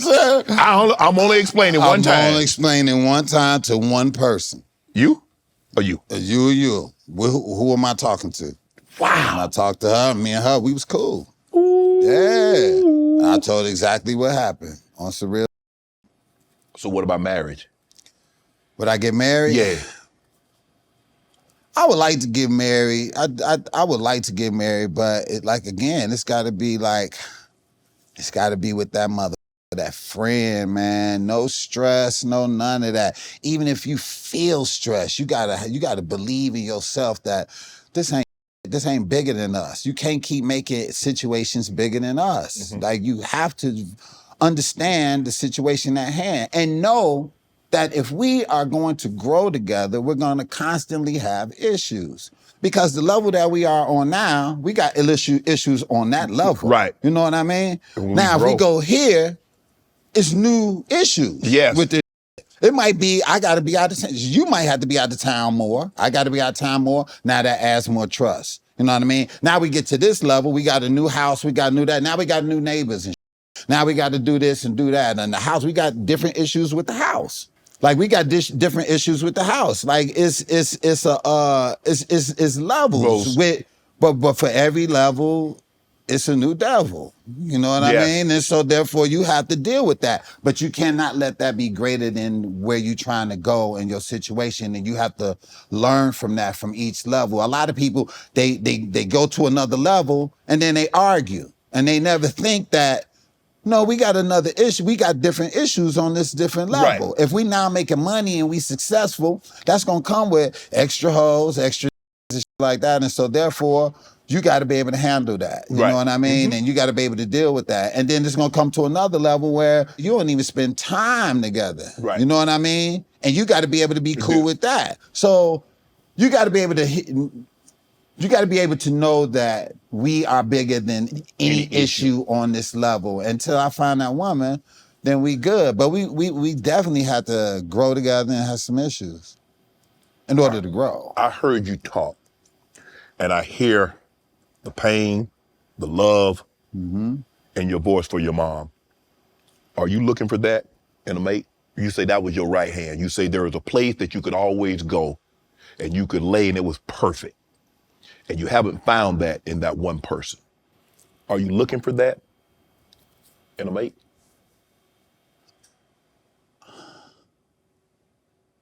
So I searched for that love and it don't exist, you know. No, that's unconditional. Because your partner's gonna love you on the conditions you don't cheat, you don't hurt me, you don't lie to me, you don't do anything. Your mom is gonna love, you could do the most heinous. Yes. She gonna say, yeah, that boy wrong and he deserved it, whatever happens, but that's my baby. Yes. That's unconditional. That's unconditional. I'm not so sure outside of the family dynamic you can get that. You can't. And you search for it. When you miss it, that's when you miss it. You don't even realize what unconditional, no one who still has their parents even know what unconditional love is right now. I don't think they know. They just know that they love their parents. You know unconditional love when you no longer have it. When you no longer have that shit, you be like, oh, that's what that was. And you search for it and you can't find it. I've lost women trying to find that. You know what I mean? I lost people in my life trying to find that, you know? But I also lost people in my life from not allowing me to be different. You know what I mean? I'm no longer the same and I never will be the same. So anything that you expect from me of how I used to be, and I'm not doing that, I honestly think you selfishly around me for your own good because of how I make you feel, but you're not willing to convert your feelings towards me. You know what I mean? So me trying to find that in women, I no longer do that. And I admit that I think I have done that because I was looking for that feeling and I couldn't find it. And I accepted the fact that that is gone. That's gone, it's never coming back. It is never coming back. And so now I feel kind of like the love that's there can't compete with that. So I'm not as gung-ho when I have to train my mind to go that this is a different love that you have to invest in. And you have to build it and grow it and build it to something. It will never be this. And you have to stop comparing. Right. And people who lose people, you have to stop comparing loves because you'll be miserable your whole day. Right. You have to go, this was that, and that's over. Now you have to build another kind of love and another kind of trust with this person and stop comparing and searching for this because you would never have this ever again. You know what I mean? And so that's where I am with it right now, where I'm like not trying to put that upon people and deal with it myself and just keep it moving, you know. Are you willing to change for a woman? Yes, I am. I'm willing to change, definitely. And I have changed, you know. I've changed totally, you know. In my older years, I'm no longer thinking the way that I used to think. You know, I used to think about career and jokes and stuff like that. And now my mind is different. You know, I'm older. I'm thinking about legacy. You know, I'm thinking about, you know, Kids? like setting up, you know, like, yeah, my son, making sure my son is straight, you know. You want more kids?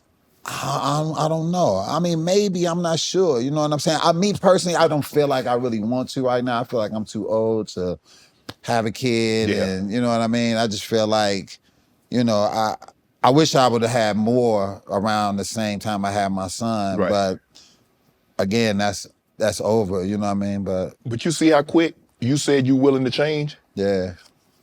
Majority of the women aren't willing to change. He better accept me how I am. You see how quick the man was willing? You said, I'll be willing to change. Yeah. Men are always asked to change. Yeah. Women accept me as I am. Yeah, and that's real, and that's a word.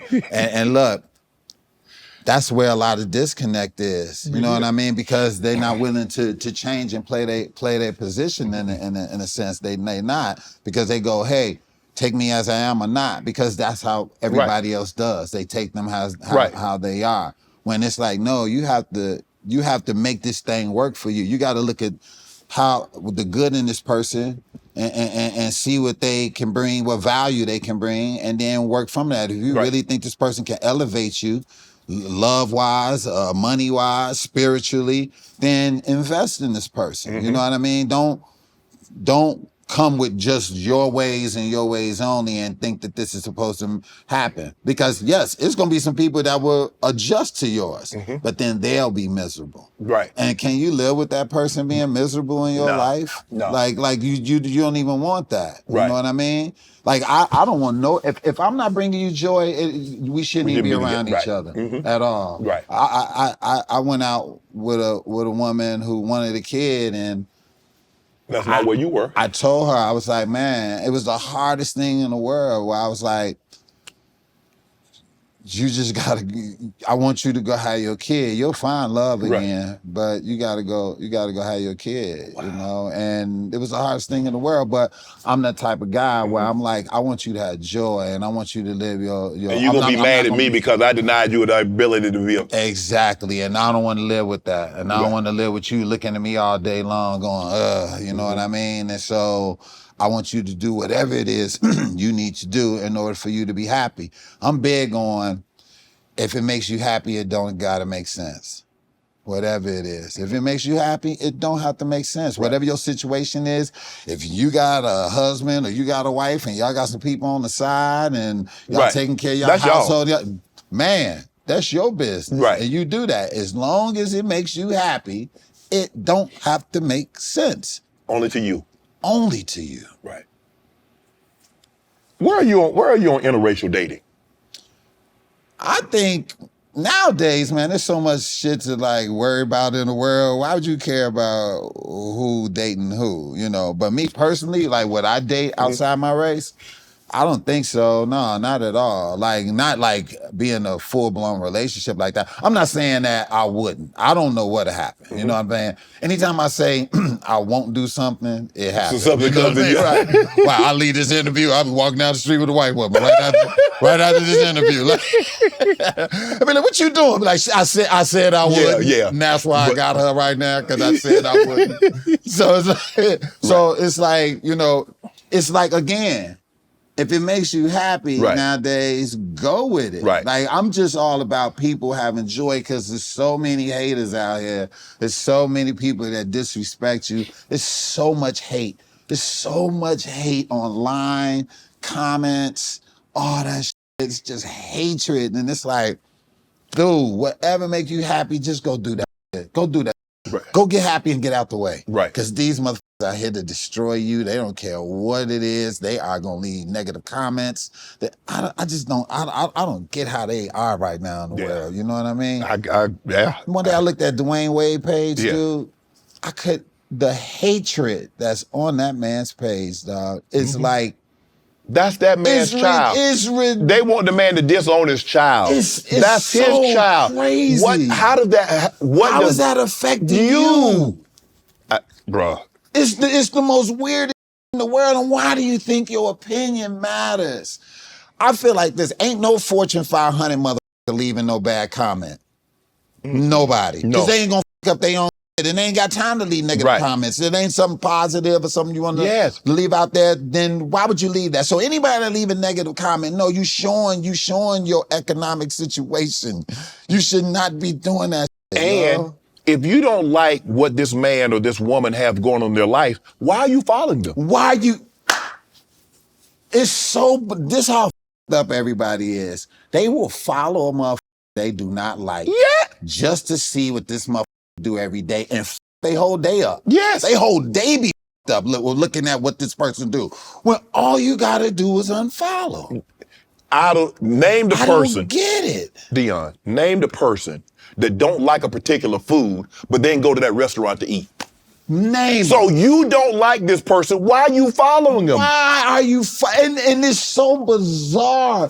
That's what I mean. It's like the hatred and they want to keep up with what that person's doing and they feel like they want to see what they do. It's so bizarre. People be on my page and they be like leaving the nastiest shit. I be like, why? What do you think what do you want me to do about your comment? And I never met you a day in my life. Right. What do you want me to do about that? There's nothing I can do about it. I don't even know you.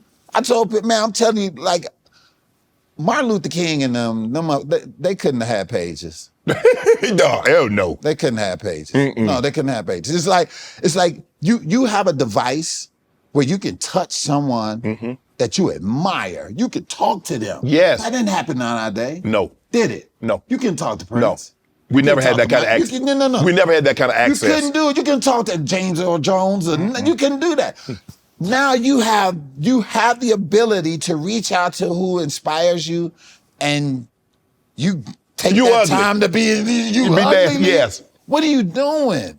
What are you doing? Why didn't you ask them some economic or how did you get into the business? How did you get into the business or ask them about relationship advice or whatever it is, you know? And I think I just want to throw this out there, the best relationship care that you can have is watching a stand-up special. I just want to throw that out there.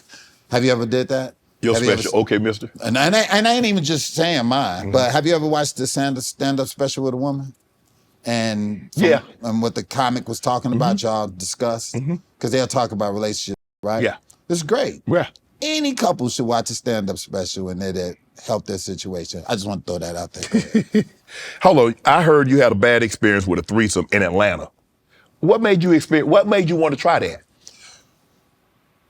Well, one of the girls was in the NBA, the WNBA, and that was kind of odd. Okay. I talked about it in my special. I know you did. Yeah, but that was a real situation. Yeah, this girl was like, yeah, I want to get down with you. And I was like, I want to get down with you too? Okay. She was like, yeah. She was like, I'm going to call my girl up. I was like, man. Whoa. Yeah. I was like, let's go to the room.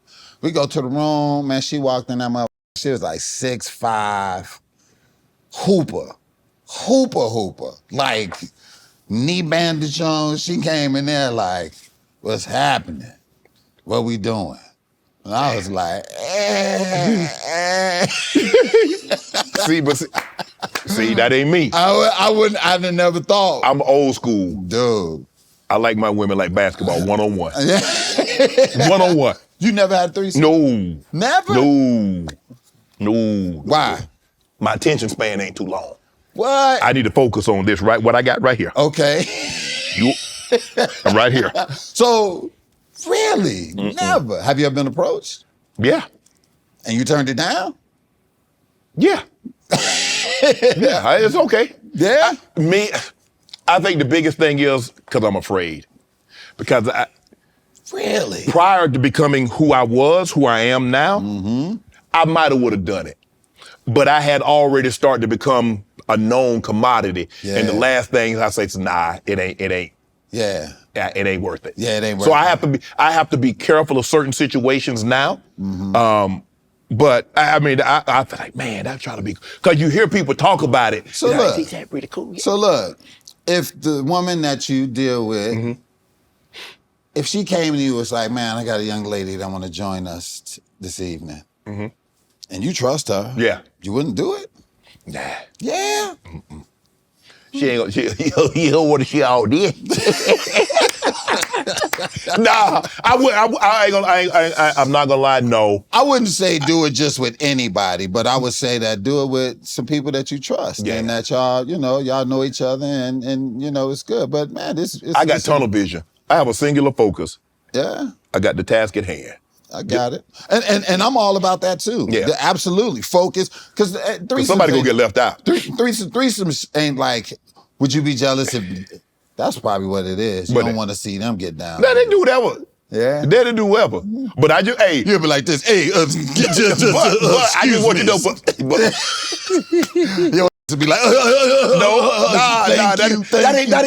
that's never been my thing though. Yeah. They ain't never been my bag. Yeah, like I focus on one person, definitely. But if the situation arise and it work out, because I've turned down that a gazillion times, but there's situations that has happened where I'm like, this is cool, and it worked out and it was beautiful. Yeah. And I've had it where it wasn't beautiful. Yeah, it was like, it was like two girls, they just left me out. What? Yeah. Damn, whoa. I was just sitting y'all over there need to take that somewhere else. I'm waiting to get tapped in. Like, hey, hold on. This supposed to be a tag team match now. Come on now. I'm trying every angle I can get. I'm trying. Hey, you get the double dash. You get ready to come. I'm trying to slide in. They're like, No, go. I was like, all right. Yeah, let me go get on my phone. I think it is in your special also where younger women called older men Mr. Yeah. That's an eye opener, ain't it? Yeah. I mean, I'm at the age that used to be old. I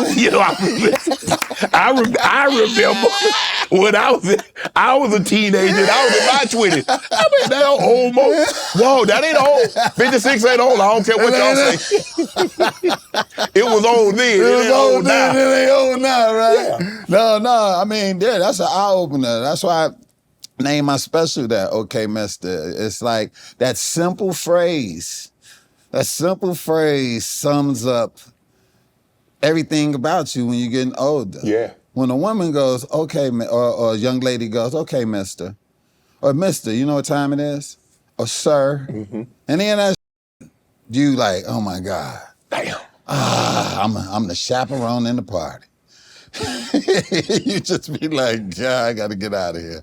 I got to go. How's it been for you dealing with the inevitable? You're becoming older. It's something else, It's like the women are like, wow. They're like the older women, they wow now, Jack. Oh, the ones that been married for 30 years, 20 years, finally divorced, ain't had nobody else but him. Oh, they out here. They out here strong. They like, they out here like, wow. What about them young ones? Are they out there too? See, the young ones. Not too young. Yeah, I can't, Like, What's the cutoff? I mean, you won't go below 28? Too low. I think 32. 35. They gotta have an older spirit. If their spirit is older, then I'm cool. You know what I mean? Like if they're very mature and cool, then cool. But that's what I kind of look for. Just how mature are you and how do you hold your own or whatever. But you can't be having no Future posters hanging up on your wall and shit. Like you can't have no Amigos posters. So is there an age that's too young for Deon? Oh yeah, it's like 23, 24, 25. Like like that's young, man. I thought you supposed to go half. Young. I thought you supposed to go half your age plus 7. Who told you them numbers? That's I thought that was a thing. Your grandma said that. I thought it was a thing. So if you go half your age plus 7. I ain't never heard that in my life. Half your age plus 7. Yes. So 25, 22, 25, 32, 32. That's, I've never heard that. What's the plus 7 for? that's your cutoff. So half your age, you 50, right? Right. Plus 7, 32. So your cutoff should be 32. So anything from 32 moving forward, you good. I mean, 30. If they But why are you adding 7 to If they it? about to be 31, if they about to be 32 in a couple of months, that'd be good too. But wait a minute, why do you add the 7? That was just the thing. Actually, I think Why wouldn't you add 5 or 9? Why is it 7? I just old hurt saying That's some old Southern you grew up on. Which is cool. I ain't mad at the South. But why is it that people get upset that older men that date younger women? Have you dealt with that? Man, I've seen it happen a lot of times. I don't know. Me personally, I like, it's got some type of connect. It's got to be some type of almost connecting with struggle. You know what I mean? We gonna connect, okay? You did.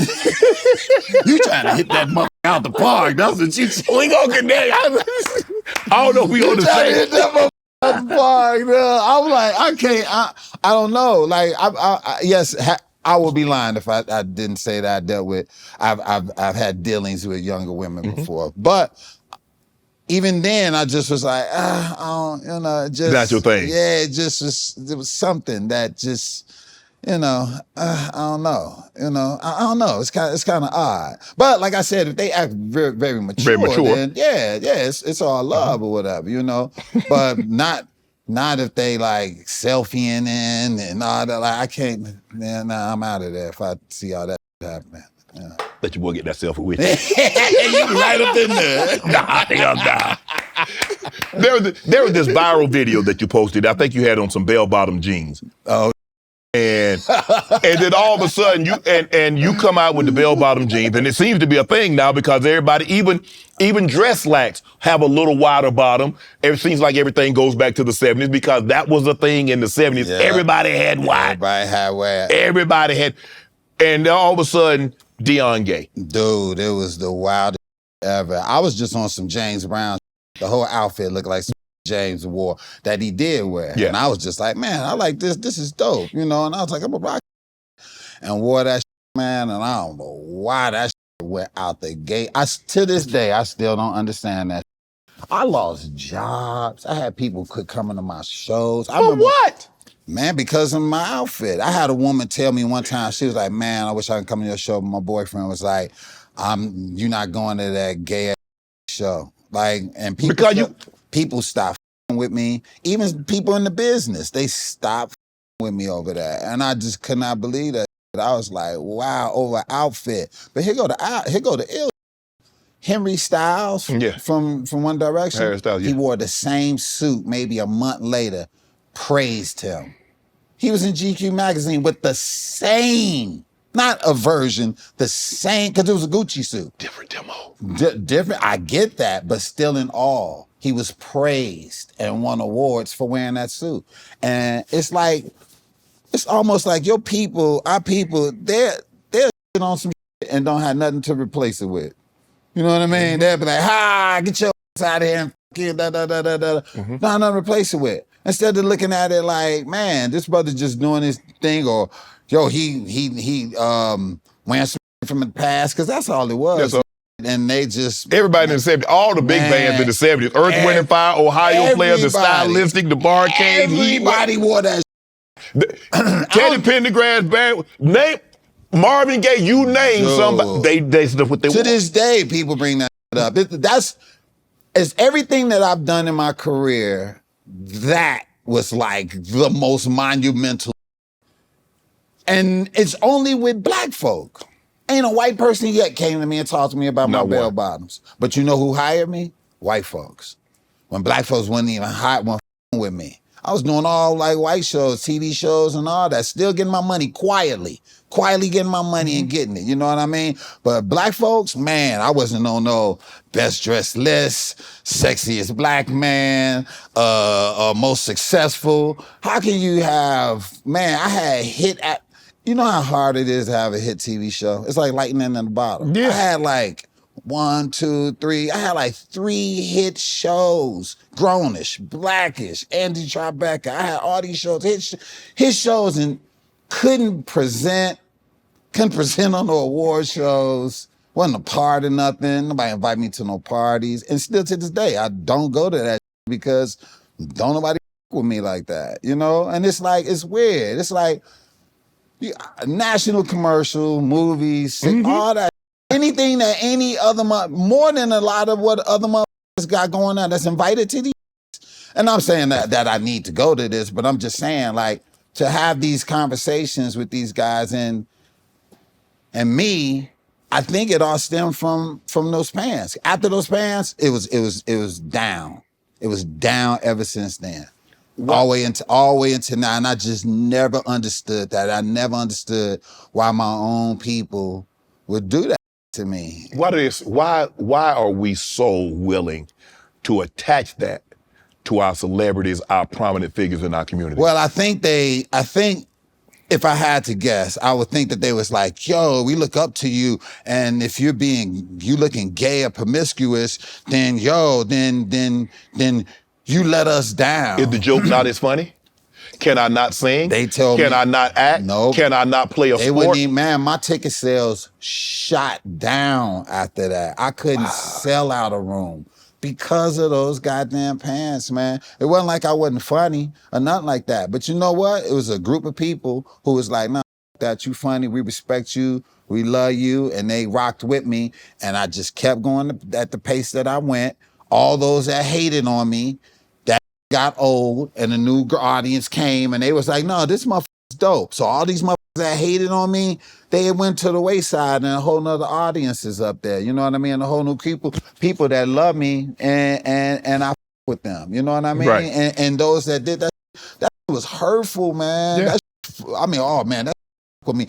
More so, it was my people.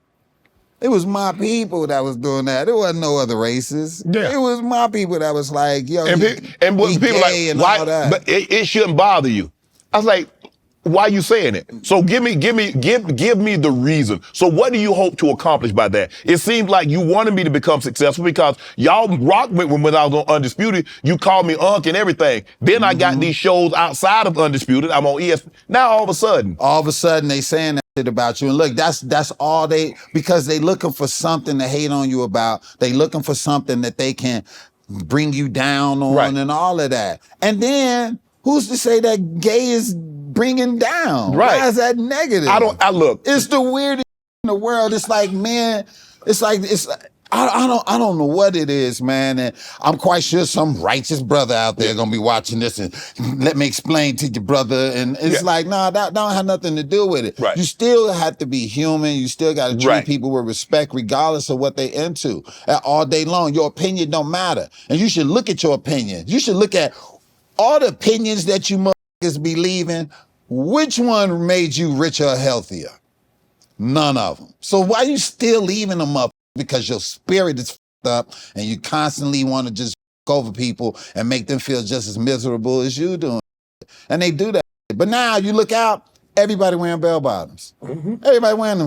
They everywhere. They wearing them up in videos and everything. And ain't nobody talking about them. Ain't nobody talking about them. But coming out the gate, you make these fashion choices and you either the hottest moving or you burn, you know.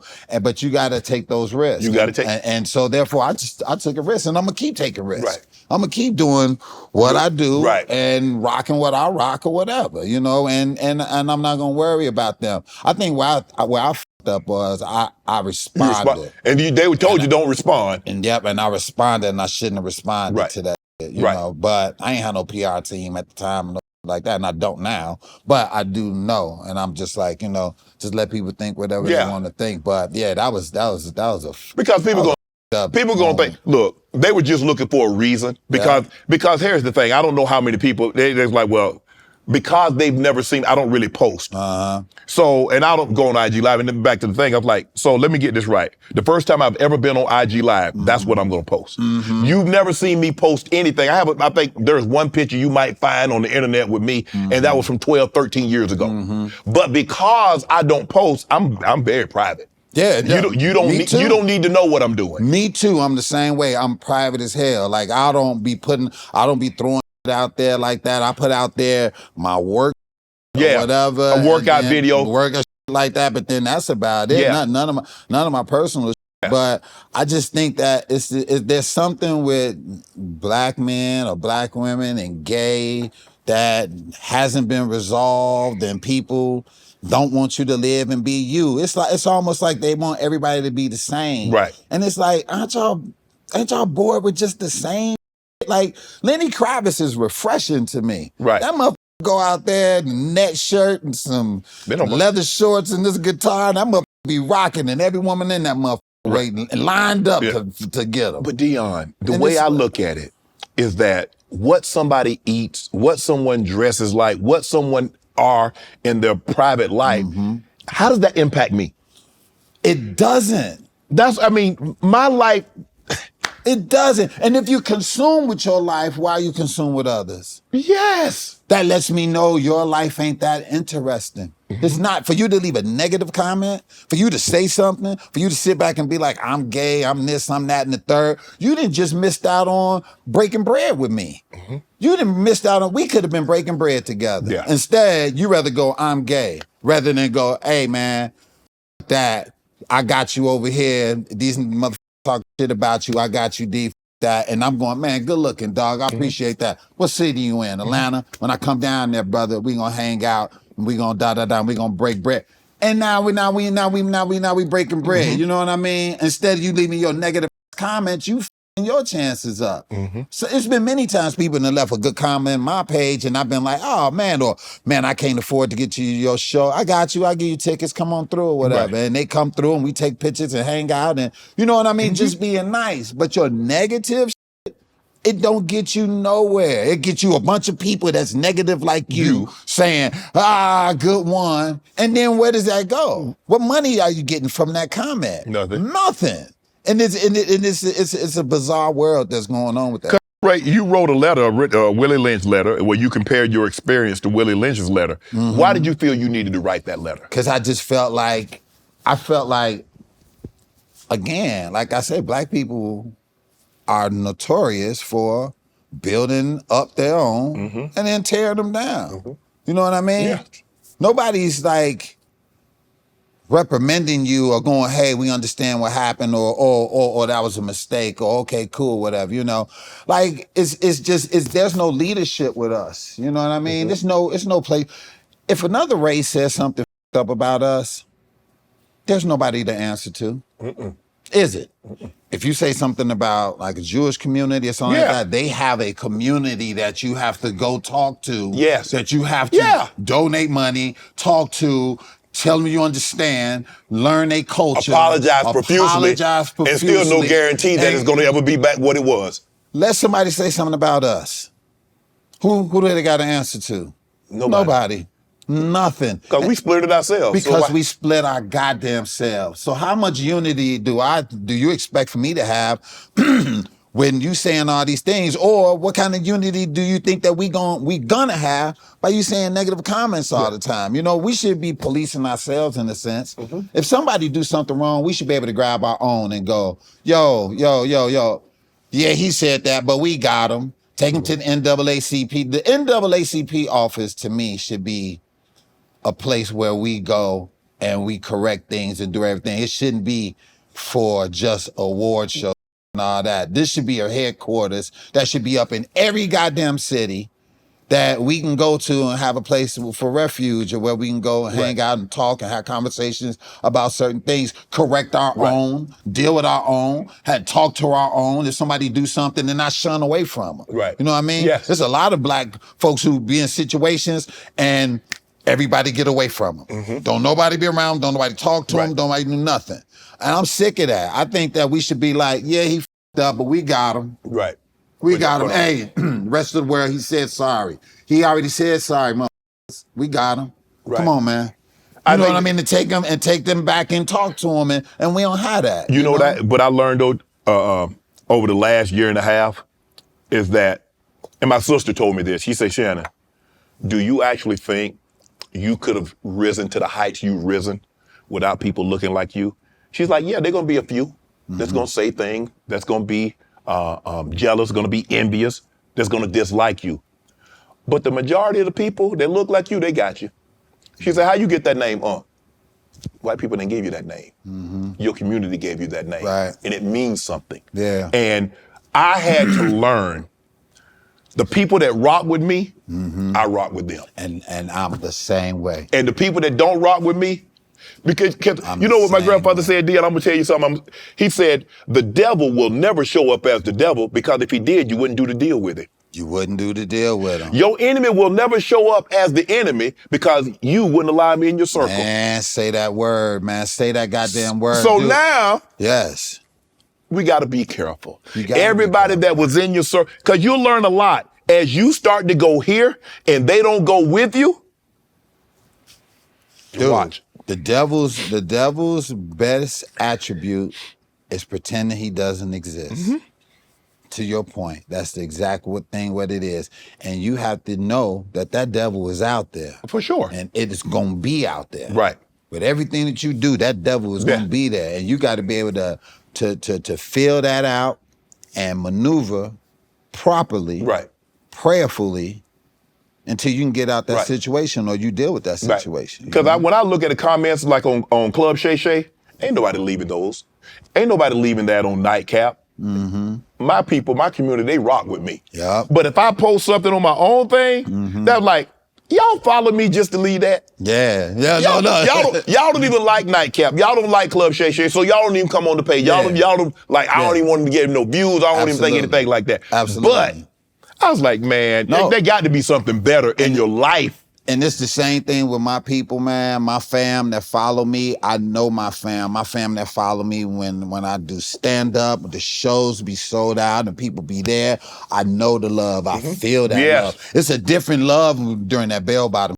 Yeah. This is a whole nother family that I got that I love and admire. They there when I'm DJing, they there when I do movies, they there when I do whatever, and I feel that love. And I'm so glad that group of people, the hatred that was there. I'm so it's glad. So minute, so small. It's so small. It's so all small. Y'all in the room together couldn't feel it. Bro, but see, our minds be kind of fucked up. Yes. Because we would read through 10,000 comments.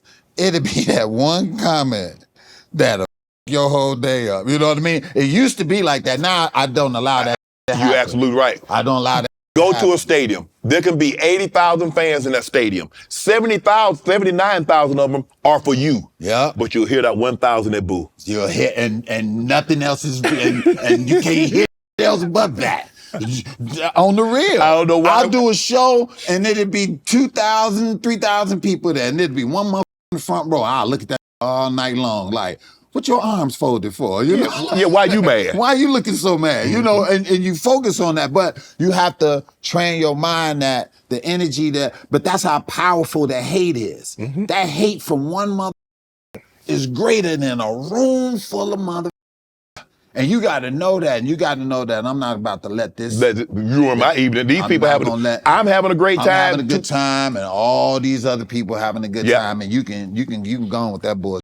I got an opportunity to see it firsthand. Ocho and I for Nightcap, we went on tour, went to Atlanta, Houston, and Dallas. Yeah. Sold out shows, the love, the respect that I received. Ooh. I said, man, you know what? These few that got something to say, I ain't gonna even worry about y'all. You don't even worry about them. I'm done. It's null and void. It knocks that out. That love that you receive, that love is it's powerful, man. It's so it's so necessary. It is. And I want people to know that your nice comments and the stuff you say, man, for motherfuckers going through what they going through, man, that shit means something, man. We love reading that.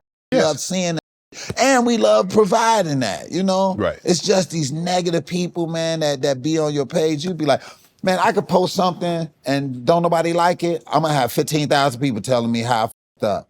I post something positive, 30 people be on that motherfucker going, congratulations. Right. You know what I mean? It's like they love the mess. They and do. you got to understand that with this social media shit. And don't let it with you, don't let it bother you. And, keep it moving, stay prayed up, and keep your business going.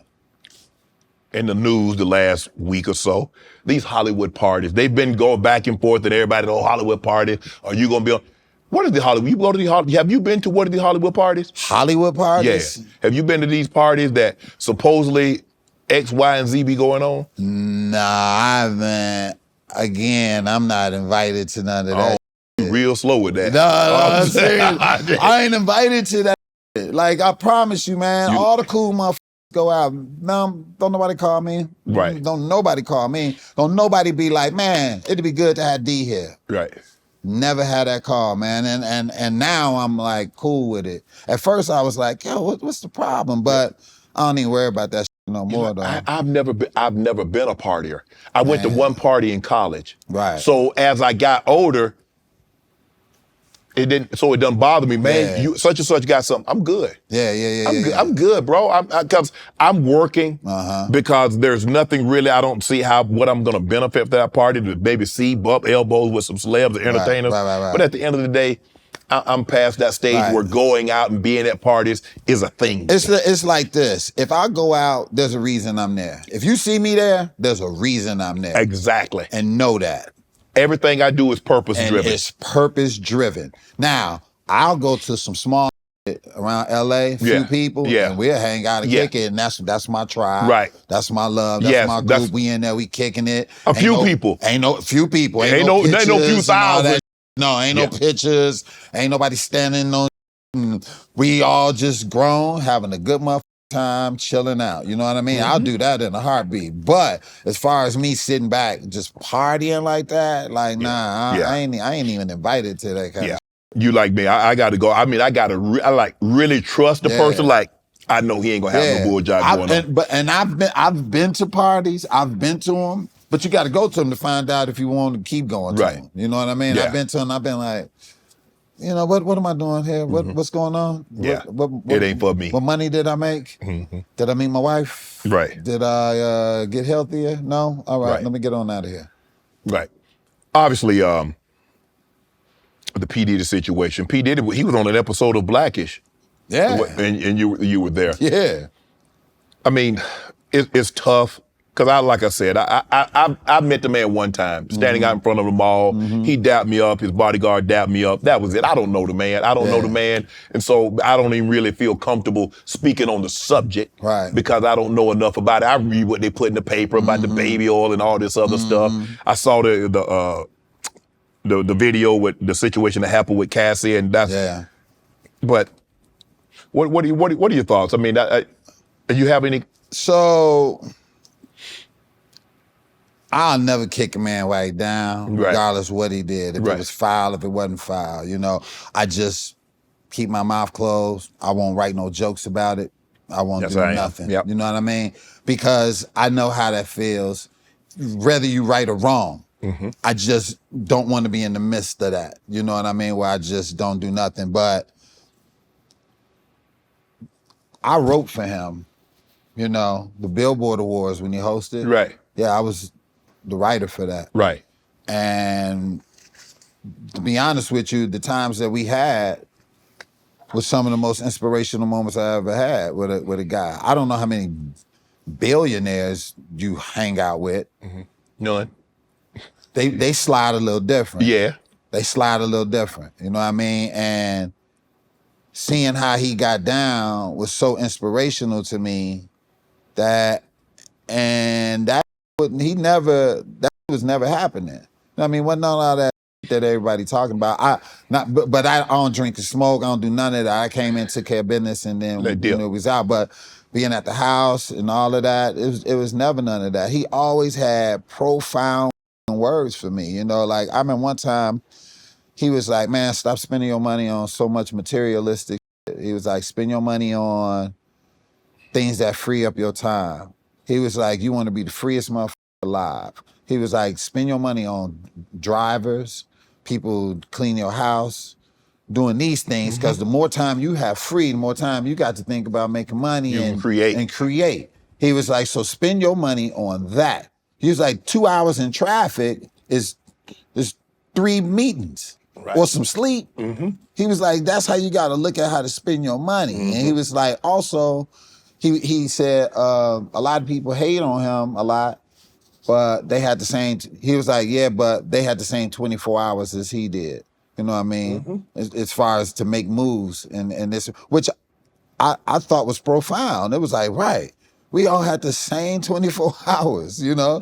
He got a jet and all of that, you know? And I'm quite sure people will make jokes about this, but I'm being for real. Like, we all have the same 24 hours. You know what I mean? What are you gonna do with your 24 hours? Right. And how are you gonna change your family's life within the 24 hours? And that was what I took away from that, where it was like, wow, I wanna change and use my 24 hours a little differently than I had before. You know what I mean? And so these are things that because I like to learn, you know what I mean? I like to learn. Especially if I'm in the presence of somebody that I feel I can learn from, and I look at them, I'm like, man. And this is before any of that. Right. You know what I mean? This is before any of that came out. I was just like that. So, you know, when that stuff came out, man, I just, you know, I mean, I feel for everybody involved. Definitely. And, you know, prayers out to everybody, you know, and yeah. Yeah.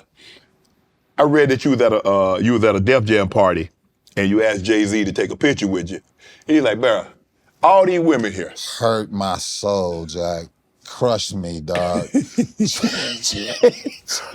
Jay jump out of a car, dog. Me and my boy Reggie outside, right? We was at the Def Jam party. About 6 SUVs pull up. And we like, man, who's this? Jay jump out, he gonna walk right up to me. Yo, how the party? We like this. Damn, that's Jay. We like, that shit popping. He was like, all right, I see y'all in there. We like, bad. He go in there, me and my boy Reg high five, and yo, that's Jay, yo. We go on the party, it's this girl I know in there like this, and I see Jay over there chilling. Everybody in there, Meth, Red, all the Def Jam artists, right? Jay over there chilling, vibing out. And I told a girl, I walked up to her, I was like this, hey, take this camera, right? I had one of them yellow boys that you zit. I gave her that, right? I was like, look, I'm gonna go over to Jay, we gonna dance over here. When I get over here, I'm gonna ask her for a picture. Just have it ready and take it, because I don't want him waiting. She was like, all right. Me and her dance over there. Man, I get over there, I was like, hey Jay, can I get a picture? He was like, man, dog, all these hoes in here, you wanna take a picture with a what's wrong with you? I was like, I look at that bitch dance back into the crowd. You like, you right. You right. I was like this. I just wanted a picture. He was like, man, no. I said, all right, thank you very much. Yeah. And I left.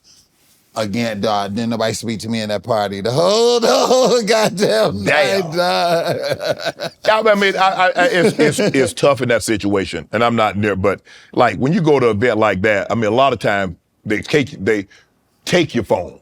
I mean, I've been to places where you put that phone in the zip bag. Now you go to some place like that, they put that phone in the zip bag. They take the phone, sign the NDA, all of that. But no, this was like 90s. This when Jay was like white hot. Yeah. Just like Jay was everything, you know? And so, yeah, back then, it wasn't like that. Everybody had big jerseys on and pants and all of that. And yeah, it was a whole different ball game. You wrote for comedians. You wrote Ricky Smiley, The Prank Phone Calls, Nick Cannon. You worked with Katt. When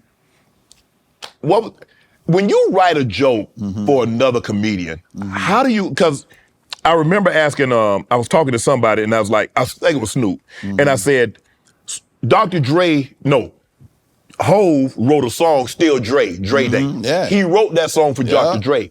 But you gotta write the song knowing it's for him, but it's coming from you through your creativity. When you write a joke, I mean, you gotta write the joke like, this joke's for Ricky, or this joke's for Katt, or this joke's for Nick Cannon. This joke ain't for Deon. Right. How do you separate yourself? So the majority of people that I've written for, Conan O'Brien, all these guys, I wrote for Conan for like 9 years, 8 years. When you're writing for these people are already characters. Basically, you really don't even have to write a joke for them. You just have to pay attention to them because they're not paying attention to themselves. Right. So what I like to do, I like to pay attention to them and tell them what they just said. And it's so wild, and then write it in a way that they can say it where it's them. Because the more you are, the less rehearsal we gonna have. Right. Correct? And so that's my process of writing. It's like with Katt, the stuff that I wrote for Katt didn't even use. He ain't use none of that. I would just tell, all you have to do around Katt is go, he'll say something, you go, that's funny. And he'll go, huh. And then that'll be it. But you wasn't writing for Katt. Right. You know what I mean? It was just, he'll be like, okay. But other people, like you, like I would write stuff depending on how they are. You know what I mean? Like Snoop is a character. Yes. You really ain't gotta write a joke for Snoop. You just gotta have Snoop say this in a Snoop way. Correct. You know what I mean? Yes. And then you got gold. You know what I mean? And so that's how it really was. Like writing for all these people. You know, it was like just looking at how they are and having them organize what they should say in the way that they should say it. And yeah, I was always blessed to write for people like that. Obviously, I had Katt on at the beginning of the year. Yes, you did. People still talking about that. It's now at over 76 million views. Jesus. And caught a lot of criticism because of things that Katt said. And they said, I should have.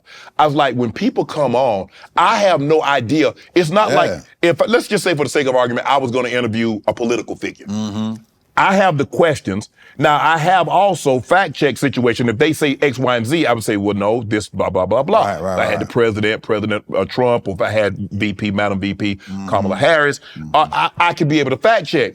But when I'm asking him a question, I don't know what he's going to say. Exactly. You don't. So do you believe I bear culpability for what people say on my platform? Absolutely not. You're providing a platform for people to talk. It's so mean. We're in the era right now. I've never seen these many motherfuckers talk in my life. Motherfuckers is talking. Right. On everything. I mean, everything you turn on, some motherfuckers is talking. Correct. So you can't control what these people are saying. Right. You know what I mean? But you did kick some shit off where now everyone's gonna say anything and everything, I think, in order to try to have that viral moment. To get that viral moment. And you see it happening. And it's not gonna happen.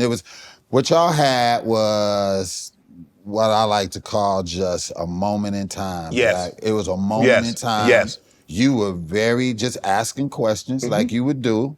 He answered the way that he answered. And the stuff that was the tripped out thing too. The things Katt was saying, that was like, he said it before. He said this gazillion times. I don't know why that took off the way it did, because he done said it a gazillion times.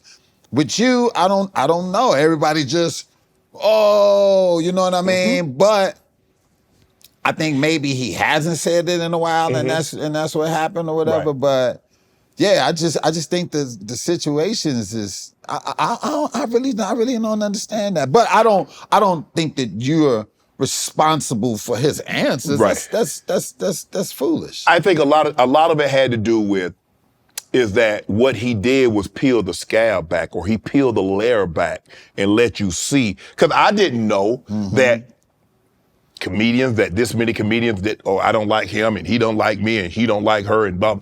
I didn't know. I don't think a lot of people, because I think you guys done a great job. I don't know your relationship with all the comedians. I mean, there's so many and so many good ones. Your relationship with those, but I think he peeled a layer back and let people see the underbelly of the workings of how it is in comedy. And everybody ain't buddy. Although, look, we're trying to get everybody to laugh. But no, and everybody ain't buddy. I mean, and hasn't been. It's a few comics out there right now that it's just one comic, man. I don't care what I do. This motherfucker got a problem with me every goddamn time. I don't care to the point where I'm like, dude, what is your problem, dude? Why every time I even show up, why do you even think I'm thinking about you? Yes. I'm not even thinking about you, but there's issues that comics have, and they have their own reasons. Like, You got comedians now that don't like younger comics because they got it so quick. Right. You got older comics that refuse to move out the way, that's don't want to accept that, they not keeping it moving no more. They not writing no more. They not doing all this and trying to blame other people. The game has changed. It's a different ball game, but you can't be mad at them. So everybody's mad at everybody for some goddamn reason. You know what I mean? And it's like, that's never going to change. What Katt did, he just put it out there, whether it was true or false. He just put out what It was his truth. It was his truth. At the end of the day, it's nothing. Nothing more, nothing less. Nobody can change that. Right. And all you did was ask the question. Right. So, no, Katt. And I think Katt knew what he was doing too. I knew Katt knew exactly what he's doing when he came on your show. Because Katt don't do podcasts. No, he doesn't. He don't. He doesn't. So he knew what he was doing. I had been trying to line Katt up for over a year. Yeah. And Katt doesn't fly. Katt takes the tour bus. And he wasn't going to be on this side of town. Yeah. And I told a story that I went to my lawyer's office on a Friday. And as the door opens up, I'm getting off. There's this young lady about to get on. She's like, "Hey, Shannon, how you doing?" I was like, "Hey, how you doing?" I was like, "I don't know you." She's like, "You come here?" I said, "Yeah, Marvin is my agent." She said, "I didn't know that. I've never seen you." I said, "Yeah, he's been here for like 3 or 4 years." She said, "It's funny." She said, "Today is my last day." I said, "Really?" I said, "Well, congratulations. I said, "So if you don't mind me asking, what are you going to do?" She says, "I'm going to be the executive assistant to Katt Williams." I said, "I've been trying to get Katt for over a year." This was a Friday. The following Thursday, Katt sitting in my chair. Wow. That's crazy. The following Thursday, we doing the interview. CJ, who was my producer. And I remember when we wrapped the interview, CJ is shaking his head. So I cover my mic. I said, "What?" I was like, "What? Did I say something? Did he say something?" And he's telling me, "It's going to break the internet." We're hoping to get 10. I said, "You think he'll do 10 million?" He's like, "Yeah, he's going to do 10. He said, "Nah, he's going to do 20. I said, 20 million? I said, I said, "Look, only Joe Rogan is doing sit downs that get 20 million views. Nobody else." Yeah. I said, "Come on, CJ. He said, "I'm telling you, Shannon." He said, "This is going to be talked about all of 24. So we drop it that Wednesday. And I'm looking and I call him. I say, "CJ, do you see how many people are watching in the chat?" He said, "Nah, how many?" I say, 70,000. And then it jumps to 90. Then it jumps to 110. So we get to like 130. I said, "So CJ, how many do you think it's gonna do?" He said, it's gonna be big. I said, "CJ, really?" Look, it got to like, we did 24 million views in like 2 days. And so CJ starts looking. CJ was like, "Okay, the record," somebody had like, Joe Rogan had 2. He had one at like 40, 50 million, another at like 57, 58 million. I said, "CJ, you think we can get that?" He's like, "Yeah, it's gonna break that." I said, "Come on, CJ." CJ said, "Yeah." Jeez. And it did 76 million views in 8 months. That is crazy. I never would have imagined it. And like I said, when he started talking, and I'm just asking, what I do, I ask you a question, I let you take as long as you want. Yeah. I don't cut you off and try to direct you somewhere else. That's why the interviews go so long, because I don't cut the guest off, because I want them to fully explain what he or she wants to say. Yeah. And then I listen, and like some of the people like, "Well, Shannon shouldn't have let him say that." That's the whole objective of an interview, is that you invite someone on and you let him or her say their piece. Yeah. Do you think, let me ask you a question. Since that, people that gave you opportunities and people that work with you and all of that, have you felt a shift with them? Yeah, it happened. It changed once I did that. Like a jealousy? Yeah. Ooh. Yeah. And you know what? You can feel it. You can feel it through the screen. You can feel it. And I'm just gonna not say the name. Yeah. I was surprised, because a lot of people and I thought I was cool with Yeah. And I ain't say we hung out, we went to dinner together and stuff like that, but things that I'd never say anything about them. But what Katt did for Club Shay what the television did for sports. Because before the television, you could only hear it. Yeah. So baseball, somebody hit a home run, you couldn't see it. Yeah. Football, you could hear the announcer call it, but you couldn't see it. Yeah. He put Club Shay on the map. And we had to be taken serious. And I remember having a conversation. I called the team, CJ, who's the EP of the show, he and I are the EP of the show. And I say, CJ, I'm not gonna make myself sick. This is our Thriller. Yeah. Michael Jackson made himself sick trying to recreate Thriller. Yeah, he did. Bad was amazing. Invincible was unbelievable. Yeah. But it wasn't gonna be Thriller. It ain't gonna be And you have to be okay with that. Yeah. And I say, CJ, as long as we do great content, the likelihood of us ever getting another video to do this is Haley's Comet. Yeah. But I'm okay with that as long as we continue to do great content. And then people started saying, well, he's trying to get, I invite people on, they share their story. Monique shared a story. I went back and looked afterwards. Monique has said a lot of the things that she said on my podcast, she has said it on other shows. Yeah. It's crazy. It's the effect that you have, brother. I'm telling you, it's the effect that you have put out there that this generation has tapped into that other people haven't. And I think that it's your demeanor, your character, and the way that you carry yourself that brings the best out of people and the vulnerableness out of people. And people they want to share their story. It's a safe space. You know what I mean? And you genuine. But that's what you provide with this is what you provide on First Take. Yeah. And the Undisputed when I was Undisputed. on the show. It was always how genuine you was. You know what I mean? And you provide that now. Right. And if you just keep doing what you're doing with that genuine, you can be the best motherfucker at anything you do because it's not the thing you do, it's how you doing the thing. You know what it is? Is that the one thing that I do is that before I interview anybody, I never look at previous interviews. Because when you come sit down across from me, I'm not looking at you with judgy eyes. I have no predetermined idea who or what you are. Yeah. I want to come up here and I want to genuinely have an authentic conversation. Yeah. And that person will open up because they can look at me and say, he ain't judging me. Yeah. And you feel it. I felt the same way. Like, we didn't go over no questions and do none of that. No. We sat down, it was love, and we sat down and we talked. And that was it. And feel more comfortable than a lot of interviews. Right. You know what I mean? I honestly do, you know? You know what? Dave Chappelle, you were at the show when Dave came on stage and was responding to Katt. Am I correct? Yeah. That was in San Jose? No, it was in the Improv. Improv. Yeah, I was with him.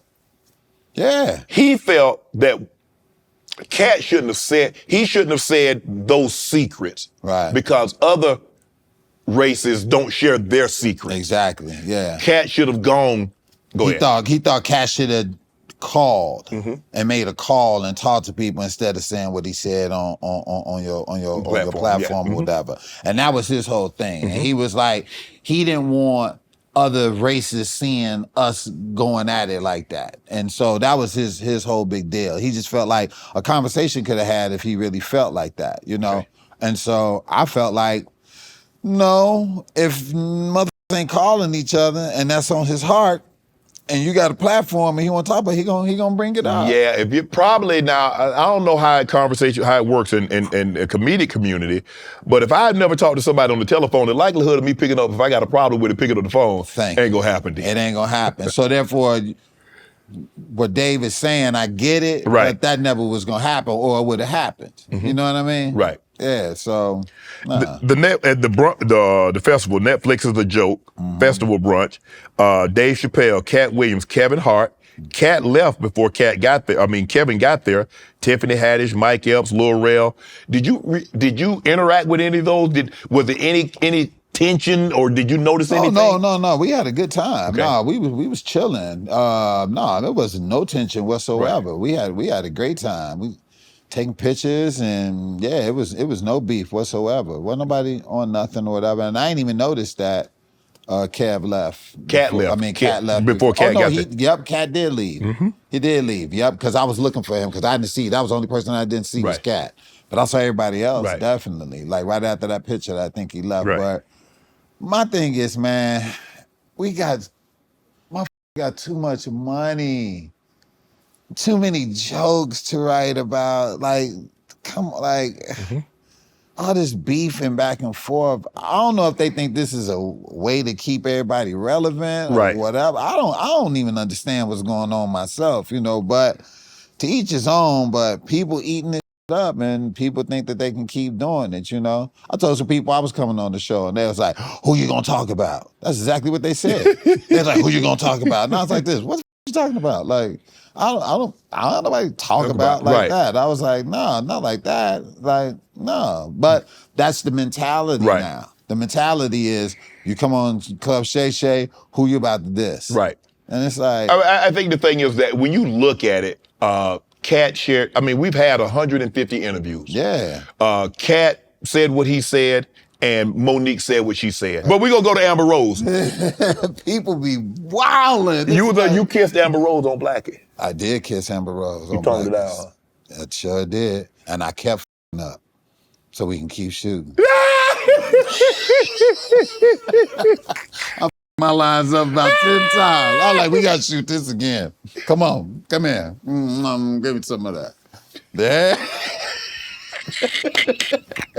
Man, Yeah, man. Come on, man. Yeah, sure did. I love that. Amber was, Amber was good people. Yeah. Good people, yeah. you would flirt with Tracy Ellis Ross on the show? Tracy fine, man. Come on, man. Tracy fine, Jack. That's boy. She fine. But I felt like I didn't want to like be with her like that because that's royalty. That's Diana Ross's daughter. Not saying that I could have been with her or she could have been with me. I'm not saying that at all, but I did flirt with her, definitely. But I started thinking like, she's royalty. It's Diana Ross's daughter. I'm like, she don't know how to do chores. Right. You know what I mean? She had did a pretty chore good- in her life. Right. She get everybody to do everything. She don't know how to make a sandwich. I'm gonna get you out of here. I'm gonna get you out of here on this one, Deon. Jonathan Major. He had the issue and seemingly like Shout out to Tracy. I love you, baby. everything got snatched away. Oh, but John. It's that for me. The thing that I hate, and then I could be wrong, and maybe I'm just overreacting, but it seems like we get held to a different standard. Like we make a mistake, and they just burn everything down to the ground. And other groups get to make a mistake, and it's okay. Again, back to what we were saying earlier, we tear our own down, man. We tear them down. And because he had a white girl, that just really made black folks go, that's what he get. And da-da-da. And it's like still and all, that was one of the greatest actors of our time. Yeah. And he was starting to blow too. Man, I worked with that man. Okay. That man changed my way of thinking when it comes to acting, on a Harder They Fall. Right. Man, I saw this man walk around in character when the camera was off. He was man, I saw that. On his days off, dog, I would see dude at the gas station in his cowboy outfit, gone.